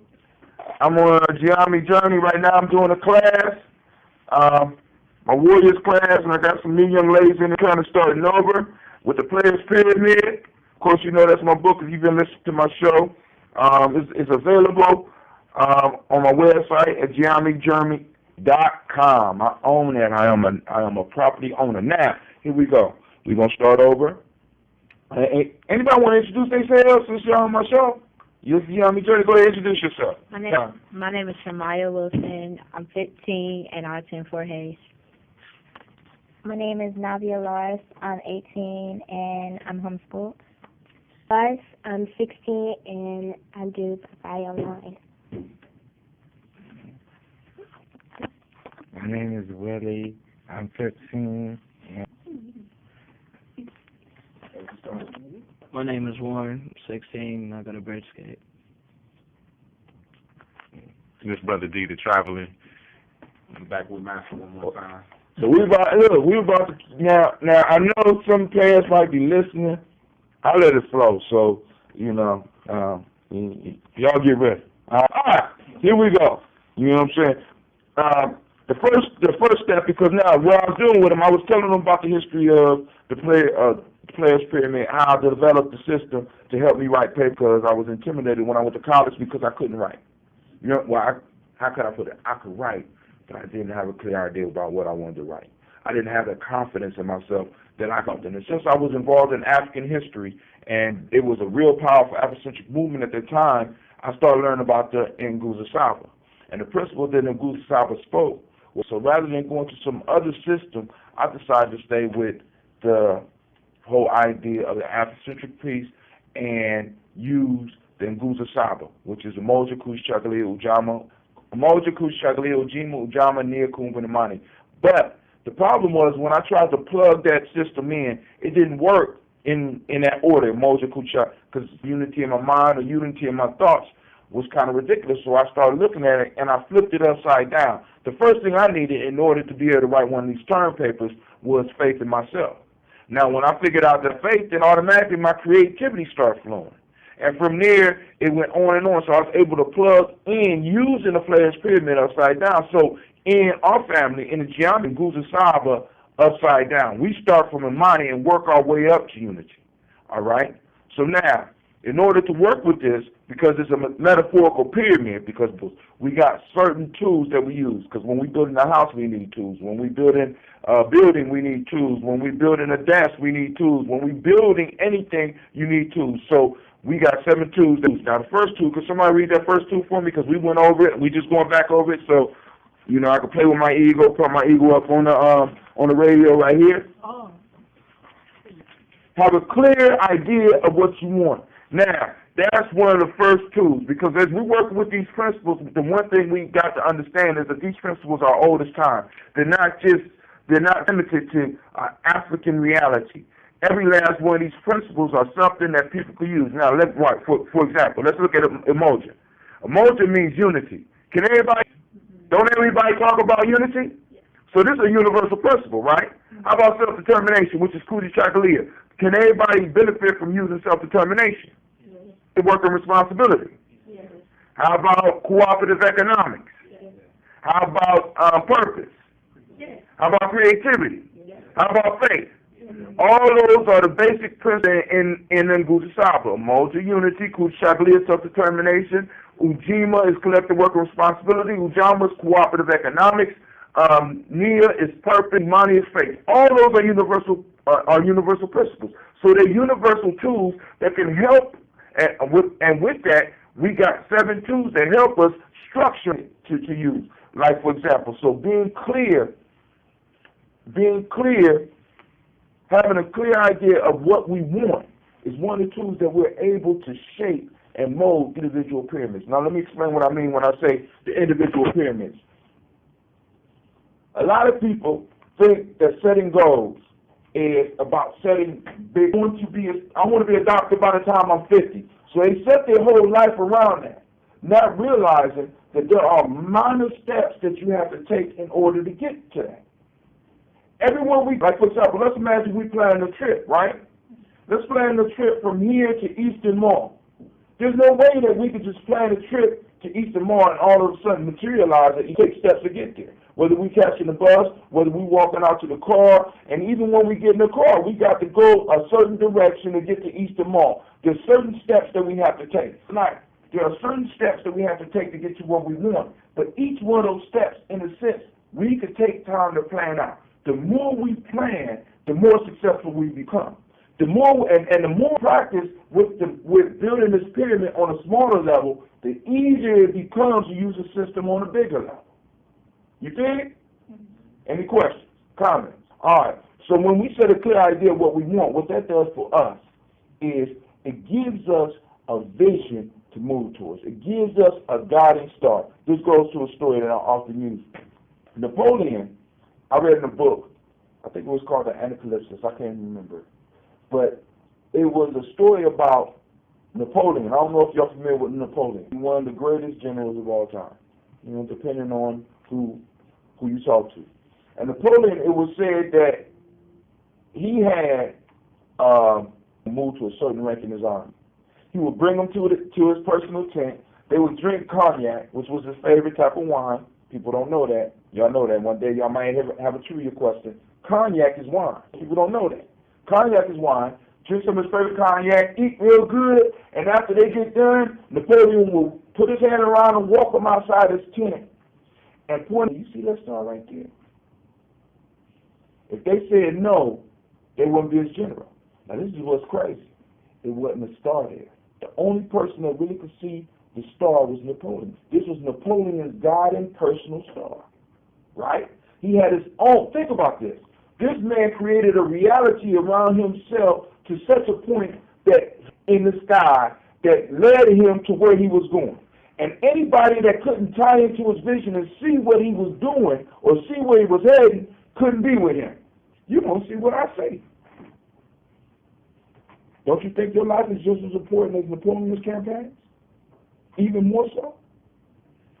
If people aren't lining up with what you see, it don't need to be in your life. Where you want to go, they don't need to be in your life. So when we start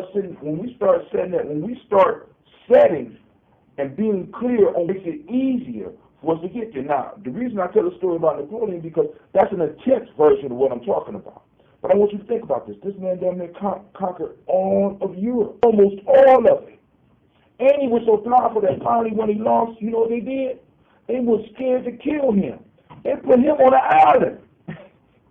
You know what I'm saying? They gave him his own. They didn't kill him. They put him on his own island. He escaped from that island and took France over for 99 days. They called him again. Instead of killing him, because of respect or whatever, so far away that he couldn't escape this time. I want you to think about it. This was one guy with a vision of himself that was beyond the vision that everybody else had for him, that was beyond the scale of possibilities at that time, and he was able to change the world. Think about that. You ain't asking to change the world. You just asking to be happy, aren't you? You just asking to be the best you could be. So that if it can happen like that for that fool, now when I have y'all stay in the underlayer, what I tell people, you're looking at your star. I want you to formulate your vision of where you want to go and formulate a star that you can see, that you can teach your friends to see. It might not have to be that visual star up in the sky is just a symbol of it for you.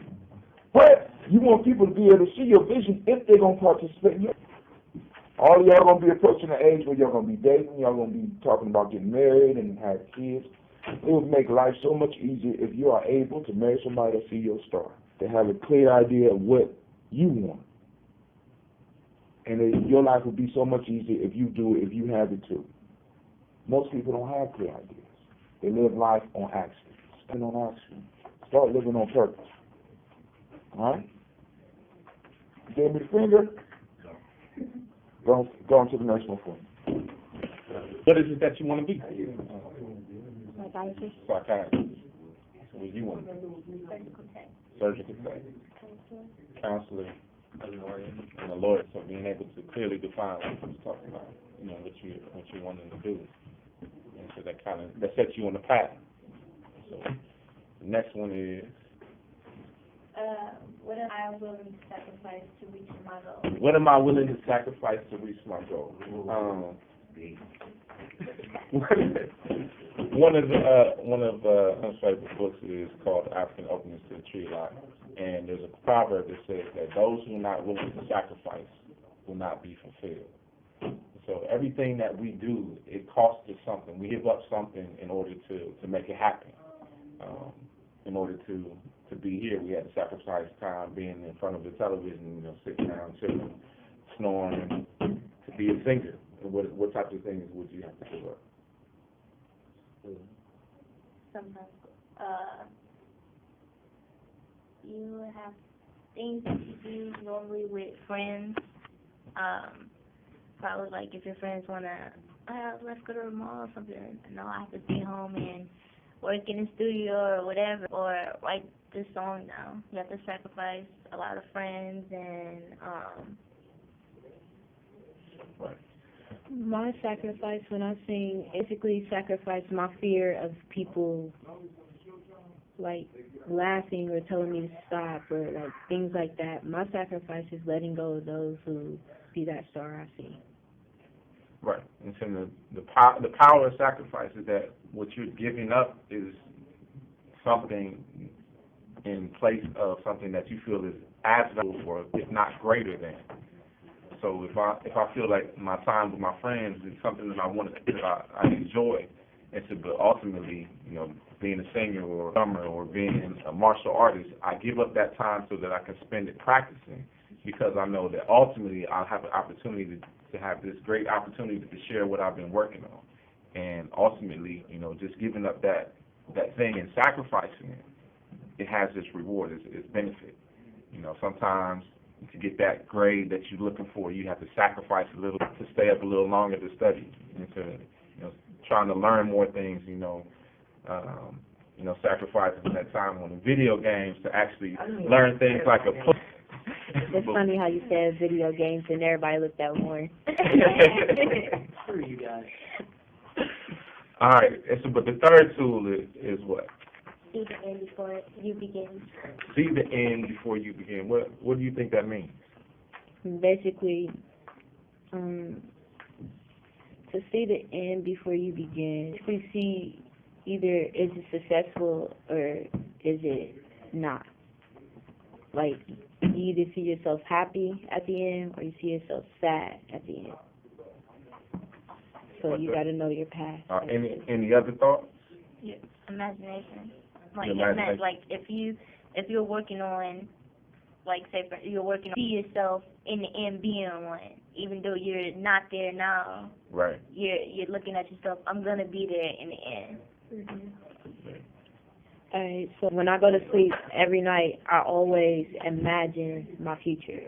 Like, I escape from where I'm at now and always go to, like, that place that I want to be at.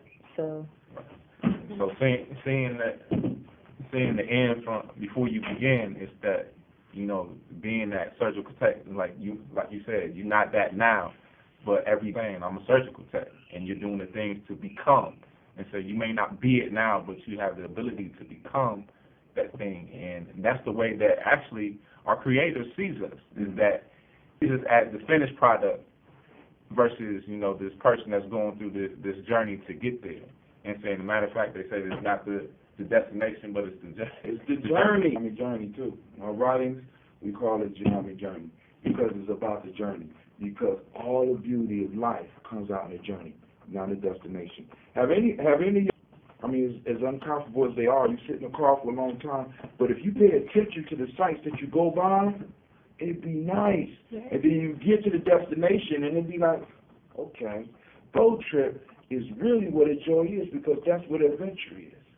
Like, for example, because some people try to structure their life so much that they move God or move the Creator. All of the Creator works mysteriously.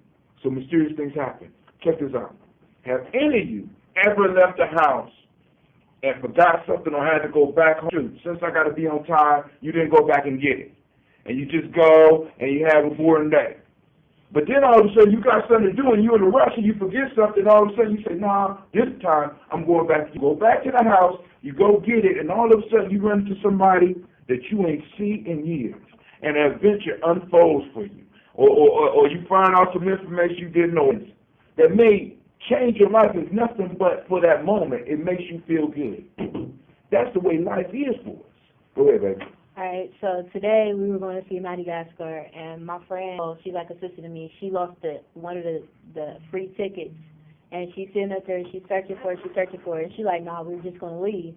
And then something made her come back, and then, like, she never found it, but when we got on the bus, she said something kept me from leaving the house earlier. And then when we got to a bus stop, all these people were coming from the other bus to that bus, so the bus broke down. Confirmation. Listen, when we open ourselves up, we clear on the first one. We know what we want. All right? We go to the second one. The sacrifice. We know what we sacrifice. We know what we're giving up. It opens us up for opportunity so that we get to number three. We can before it begins. Now, check this out. And this is the key. Because a lot of people be like, well, how come number one and number three kind of repeats themselves? Being able to see your star is so important that I think one of the tools need to be used twice. So this is like a screwdriver. You got the flathead screwdriver and you got the fancy screwdriver. One is the flathead, the other one, but it's the same tool, but it's a little bit different. Now we're saying, look, see yourself as you want to be. And look at yourself and imagine yourself in that uniform that you say you want to be. If you want to be a lawyer, imagine yourself in a suit. I ain't just saying because I'm I don't believe in teaching y'all just positive thinking, teaching y'all positive actions. Because, of course, I want you to be able to see it, but I also want you to start taking the actions to move towards your journey. Like I said, because we can't sit here and just walk, could we? We got to get up and do it. We got to see it in our mind. We got to make the sacrifices we need. Then we got to see the end before we begin and get out and get it moving and move to the next step. Be open. Go ahead, baby. Is number three basically like having faith? It could be. It could be. Well, let me put it this way. Because faith is an innate knowing. It's a knowing that's beyond just being able to measure something. So it's like you're seeing yourself as you are, but where you want to be. So yeah, it is. So if you see it, basically why I said that is because if you see it, you can believe it. Right. And to believe it means you have faith. Right. But see, now let's get now. At Jewelers Mutual, we're a little obsessed with jewelry. Obsessed like auctioneers with talking fast. 50, we're going to 50. Pop stars with auto-tune. Yeah. And dentists with asking questions. How did he propose? After they've put their hands in your mouth. Great. Yes, we've made jewelry our obsession for over 100 years. We love it so much we named our kids Ruby, Amber, and Opal. Venti soy latte for Opal? At Jewelers Mutual, we insure jewelry and only jewelry, which is why people who are also obsessed with jewelry trust us with theirs. Peace. This is Tim, and I'm on a journey. Gye-Nyame journey, that is. And often you'll see on my blog, as well as hear me say on my radio show, support the journey. I know a lot of people wondering, what does it mean by support the journey? On my blog, you can see a tip jar on there, as well as some products that I offer. Of course, I'm letting you know that eventually those will be free. But let me let people know what support the journey means. When I talk about supporting the journey, what I'm talking about is supporting what I do as far as the community and personal development, i.e. self-mastery.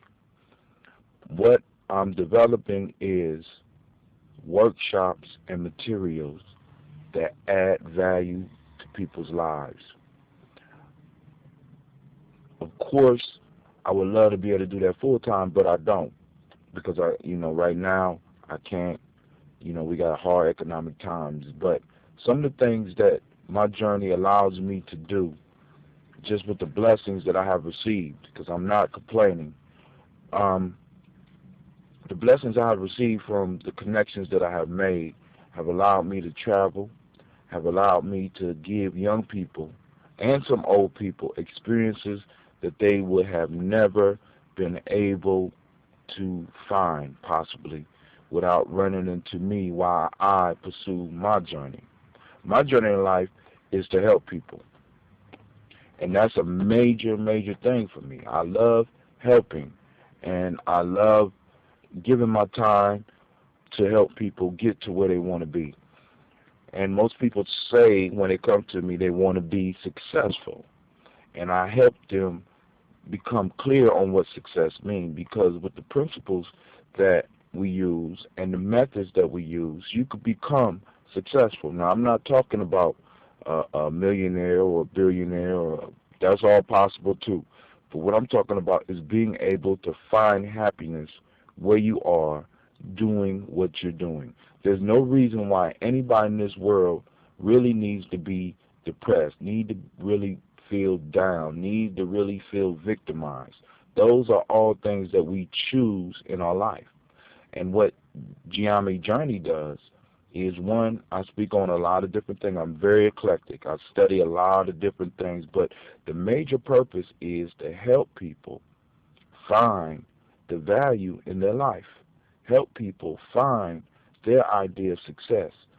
So when you donate to the Gye-Nyame Journey, or when you give, because it ain't really donating, when you purchase something from Gye-Nyame Journey, realize that a large portion of that support goes to help people. For example, right now we are in the middle of send a kid to camp, December camp campaign.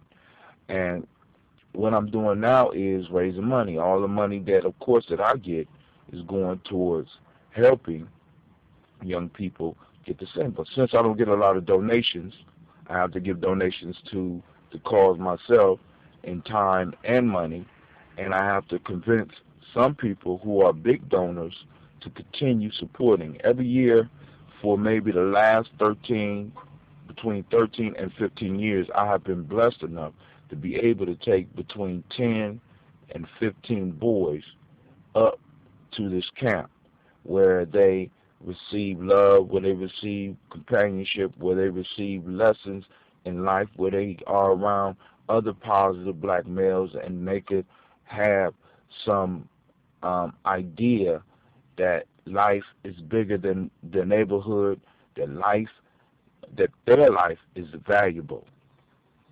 and that they can add value to other people's lives with the information that they have.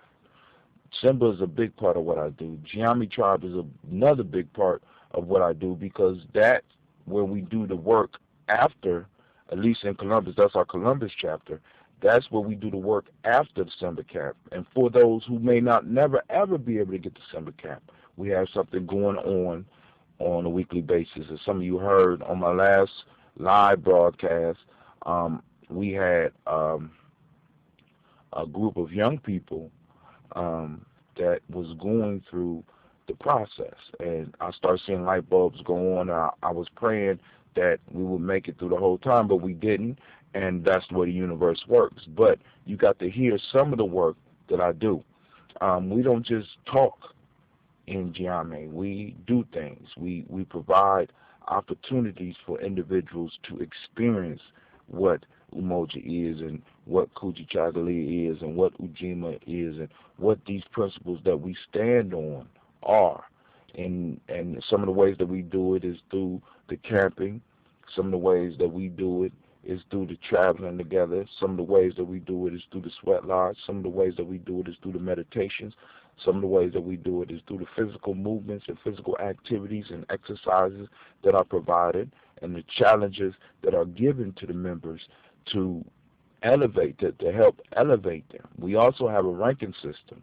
So when you help and support the journey, what you are helping to support is individuals that are trying to move, because there's no way that with the population that I'm working with, I could charge what this is worth, possibly.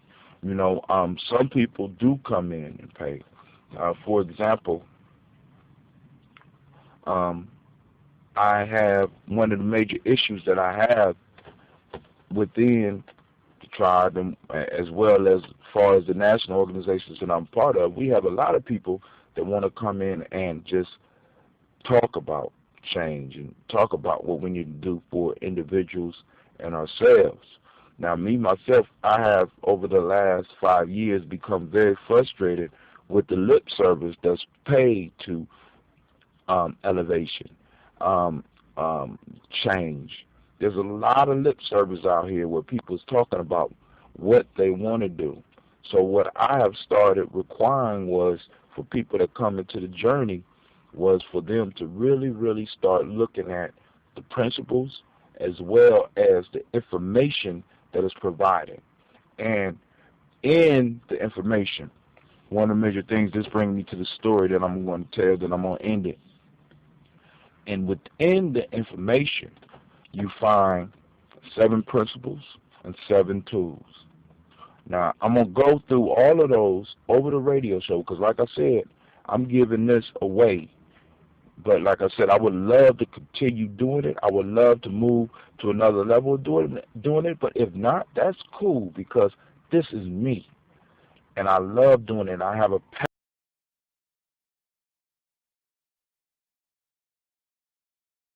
This is Support the Journey Part 2. Excuse me, my phone shut off on me. Someone called, and of course it shuts down. So that's a function I need to email Spreaker about. Possibly adding an application within their program that allows all calls to be sent automatically directly to voicemail when a radio show is being recorded. But anyway, it's a beautiful thing. Like I said, the interruptions mean that I'm busy. But like I said, I got tired of people doing a lot of lip service to change in their personal life, and as well as organizations, as well as people. So what I started doing was demanding that before I even spent time with people, they had to at least look at the information that I have and apply the first 7 tools. Now, I will go more in detail about the 7 tools, but I'm going to give you this story real quick and finish it up. The first tool is knowing what you want, or, you know what I'm saying, forming an idea about what it is that you want, being clear, crystal clear about what you want, being able to see this vision, applying and understanding the process of making and developing a vision for your life. What does success mean? Because a lot of people just say the word success, but those are empty. That's amorphous. It's empty. When you just want change or you just want success, what does that look like? Be able to describe what you would look like, what you feel like, what you want to do. We got to work on that, and I'll go a little bit more of that in depth. But step number 2 is where people usually stop. Because one of the things that I started doing, and here comes the story, this goes into the second step. Know what it is that you will be willing to sacrifice. Our ancestors teach us in the book of the African book of the African openings to the tree of life. One of the proverbs that changed my life was, I think it's the second proverb, and it goes like this. It said, he or she who is not willing to sacrifice will not be fulfilled. So that's the second tool, knowing what it is you want to sacrifice. So a guy came to me one time. He was referred to me by somebody else who was in my tribe, who had received some benefits and whose life had been improved. He read it to the guy. He noticed that the guy had a Gye-Nyame symbol. And he said, hey, man, I used to know a guy by the name of Hatim that does, he calls himself Gye-Nyame. And Gye-Nyame was very important to him. And they had a house and all these people with him and stuff. You know how to get in touch with, I was, I know how Tim, blah, blah, blah. They start talking. Anyway, God received my phone number. Now, a lot of y'all probably listening saying, oh, man, that was me. No, listen. So, the guy called me out the blue, told me how he got the contact and all this. So, I sat down and I talked with him. Now, when in the conversation, we need to understand what's being exchanged. There are 2 sacrifices being made. Both parties are giving. Both parties are receiving. Now, but on the coach's end or my end, I am giving more because I'm giving you my time. You got time. You obviously got time to spend to talk about your change. I may not have the time to listen. I may be in an office. I may be in a meeting. I don't have time. Other people are paying me for my time. So he called me, and he said, I really want to talk to you. I said, all right, cool. You need to call me back, blah, blah, blah. I'm always willing to help. So he started talking. I listened to all his problems, and I said, well, all right, cool. Check this out. You need to get this information, blah, blah, blah. You know what I'm saying? He read a little bit. So we talked about the first step. The first step being clear on what you want. He was able to tell me he wanted to change. He was able to tell me what the change looked like. He was able to paint a picture and mesmerize. It was the way he put it together was mesmerizing. I was like, wow, that's powerful. I said, all right, now what are you willing to sacrifice? And that stopped him in his tracks. He said, I'm still working on the first one. I said, here, let me help you. I said, how much? You got a job? He said, yeah, I got a job. I said, okay. How much you make an hour? He said, I make about $6 an hour. I said, okay, $6 an hour. How many hours a day you work? He said, I work about 8 hours a day.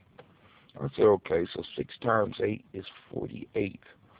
I said, okay, and let's say just take a week, 7 days, not the 5-day week. Let's take the 7-day week. What's 7 times 48? He did the math. Took him a while to do the math, So, we look at that, and he did the math. 7 times 8 is 56. We going through this whole process. 7 times 8 is 56. Carry the 5. 7 times 4 is 28. 28 and 5 is 33. So we talking about $336. I said, cool. How? Because that vision you gave me was beautiful. I said, are you willing to sacrifice $336, a week's worth of pay, 7 days worth of pay, to allow me to help you get to where you're going. He's like, what? What now? What, nigga? What? No, wait, dog, you boo. Wait, it's always, people always talk about money. I said, dude, you're getting my time. I said, that's cool, I understand. I said, let me explain to you where this money going. I said, look, a portion of that money is going to support my tribe. A portion of that money is going for Simba Circle. A portion, you know what I'm saying, and I laid it out. Of course, some of it's coming to me, but, your vision was beautiful. I can help you clarify and give you the tools to get to where you want to go and give you the kick in the ass when you're not achieving it. Are you willing to invest? Needless to say, he walked away, and I haven't heard from him since. We have people who have these visions, but we have people that are not willing to do the steps or willing to make the sacrifices necessary for them to get where they want to go. Everything of value cost, whether it costs in our time, whether it costs in our money, whether it costs in our resources, everything requires an investment, and we have to be willing to make these investments in order to change our lives. And this goes for organizations, this goes for communities, this goes for nations. It's sacrifice is key. But we'll get into that because I'm going to go through all the 7 steps. But this is Brother Hatim. Of course, you know this is powered by Oxy Water. And eventually it'll be available. This CD will be available on Gum Road. And if you like it and you want to support it, spend $1 on it. You know what I'm saying? You ain't even got to listen to it no more. Spend $1 and know that that dollar, a portion of that dollar is going to help send somebody to December. A portion of that dollar is going to fund one of the local camping trips that we have, or a trip to the Sweat Lodge, or possibly send some of the young people that we work with, as well as some of the adults, to Ghana, or some other places where we could go and experience life and experience our journey in fullness. And maybe you might be one of the ones that benefit. Because I like to be able to say that every individual that I come in contact with that has gotten anything from me has been able to use the tools. And I am the first one. I'm going to sacrifice my total foolishness to just give away what God has given me, to give away what the Creator has given me, and not demand that people respect what I do. You could do it for free, but do it away from me. You could do, you know what I'm saying? We have to be willing to work together. We have to be willing to sacrifice. I got kids that I have to take care of. And I'm not just talking about my biological kids. I got kids that need some motivation to be able to get to college. And I need kids to be able to look back at Gye-Nyame and be like, look, at least they bought me some books on the way to college. At least they was able to put a computer in my hand. At least they had the resources to help me pay for a quarter when I couldn't do it myself. And we might have some adults who might have some genuine, beautiful business idea and that we may need to invest in. And I want to be able to support all that. But I can't support all that by just allowing my time to be consumed. So with that, this is Brother Hatim saying peace. You enjoy yourself. Have a good night. And with that, I'll say, Ashe, Ashe, Ashe.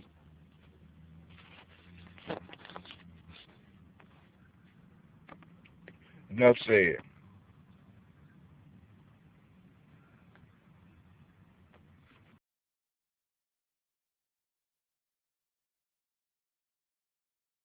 This Brother Hatim, I'm on the journey. Tonight with my brother Quojo, Yende. Late night, need to be having my ass in bed because I got to get up and get to work early, but the rhythm is going. We got Yende on the lead drum. We got Quojo following up. And we sitting up here talking about nation building. Sitting up here talking about family. And Quojo, They just switched drums. Allende is setting a pattern. One of the reasons I want to do this because we talk about mastery a lot of times on the journey. I want you to hear mastery.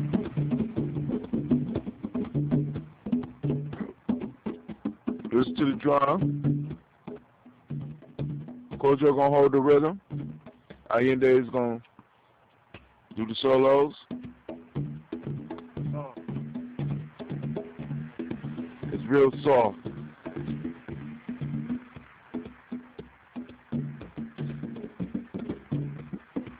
And when I sit down and think about all of the wealth of knowledge that's just sitting in this one small community that I'm involved in, it boggles my mind.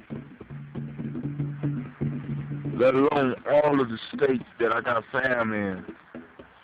Every last one of them, in some form or fashion, is striving for some form of mastery, whether it's mastering the political system, mastering the spiritual system, mastering the music system. And I think part of my goal is to bring all of that together.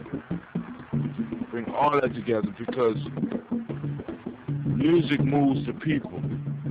If you can move the people, you can affect the politics. You can affect the politics, you can affect the economics. So we sitting in front of the fire. We call it the fire of the new return. We chilling. I think we're going to move towards having a pain fire here from Civil Tradition, at least maybe once a month. So they switching drums again, so the music stopped. You know, they fucking up my tape. That's cool. You know, we drink a beer. Hey, you right. It ain't no tape. It's all digital. Right now, I'm sitting up here recording, and I'm just thinking about the community, and I'm thinking about the amazing time that we're in. Because right now, I can sit up here and I can record some shit that possibly 1 million motherfuckers could hear. I don't need no studio. I don't need no $1 million budget for marketing. All I need is to put the right keywords down. I might need to put some keywords down, and next thing you know, 1 million people is listening to what the fuck I'm doing on Gye-Nyame Journey. I'm sitting up here with a master drummer. A master drummer. He about to pull out probably the Gye-Nyame patch. Look at that. We got the Gye-Nyame patch. Here, man. All the time, bro. I ain't never left. All right, check this out. Check this out. I want the world to know my brother. You know what I'm saying? Because I want people to really start valuing the power of the musician. Because the musician is the spirit keeper in all of our traditions. Everything that we do is around music. And you look at all cultures and look at the importance of the music, and you really start to realize the importance of the musician. Whether they could read music or whether they could pick it up. When I think about how some of the music that I'm listening to influences the way I think, you start really realizing the importance of this thing called music. So, I'm going to have Allende. His name is Allende West. He's going to sit up here and he's going to really... Allende Anthony West. His name means they prayed and he came. We gave praises, my fault. We gave praises, and he came. And he's a virtuoso on the motherfucking drum. You know what I'm saying? And I'm just going to say this publicly. I went all over this world. And because I have been around Allende, I had the pleasure of living with Allende. I had the pleasure of growing up with Allende and coming into manhood with Allende.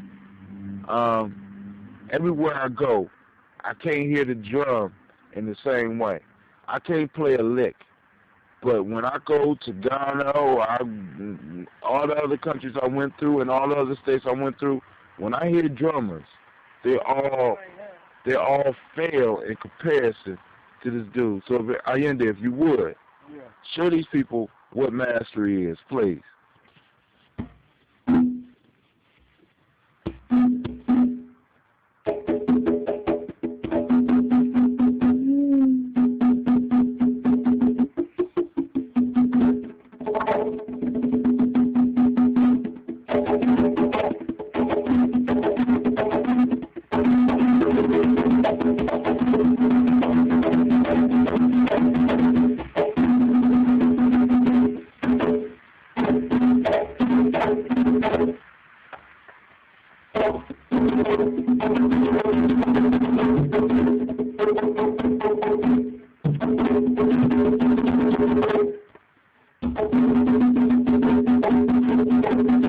Women, but most important goddesses were black, not just for the African now in the civilization of the Greek. The Greek was so profoundly affected by the Africans that the goddess of chastity was a black woman, Artemis. The goddess of wisdom was a black woman, Minerva. The goddess of beauty was a black woman, Diana. And many of their great mythological figures which were critical to the vision of history, the history of the Greeks in the Odyssey. The woman who draws, who has the power to draw Odysseus and all his crew into her, is Circe, who's represented as a black woman with African features on the Greek vases. The woman who helps Jason win the Golden Fleece is a black woman, Medea. The woman who marries Perseus, the Greek hero, is a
Ayimbobe is an acronym, Mind, Body, and Universal Balance Empowerment Institute.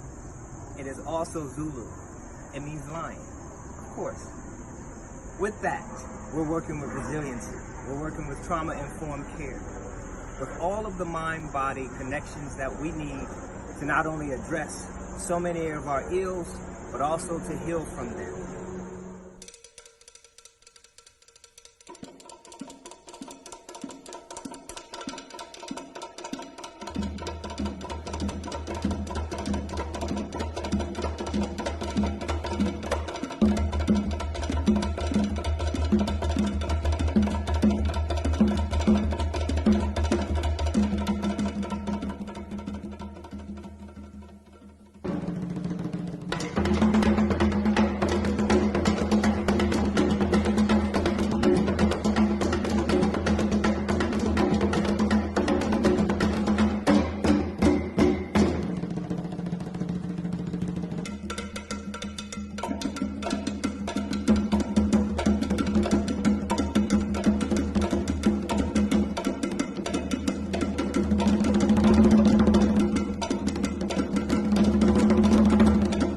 There's no one giant step that does it.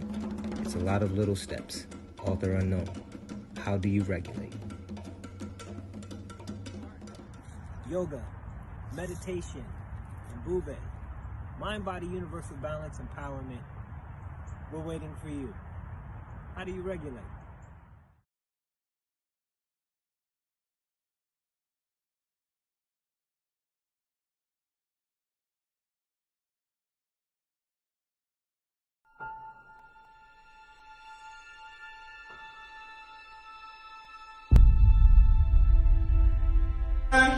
To have melanin embedded in our skin is a gift.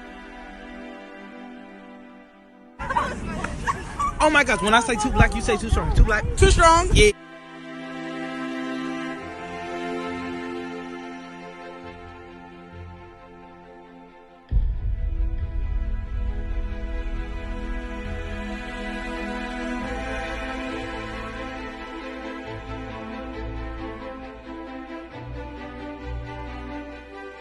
We were born to be great.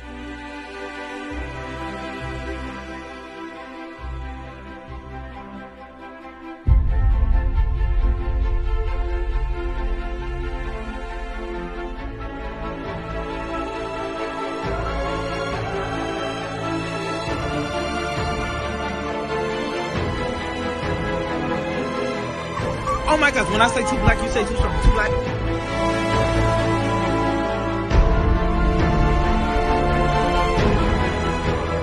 Born to be great.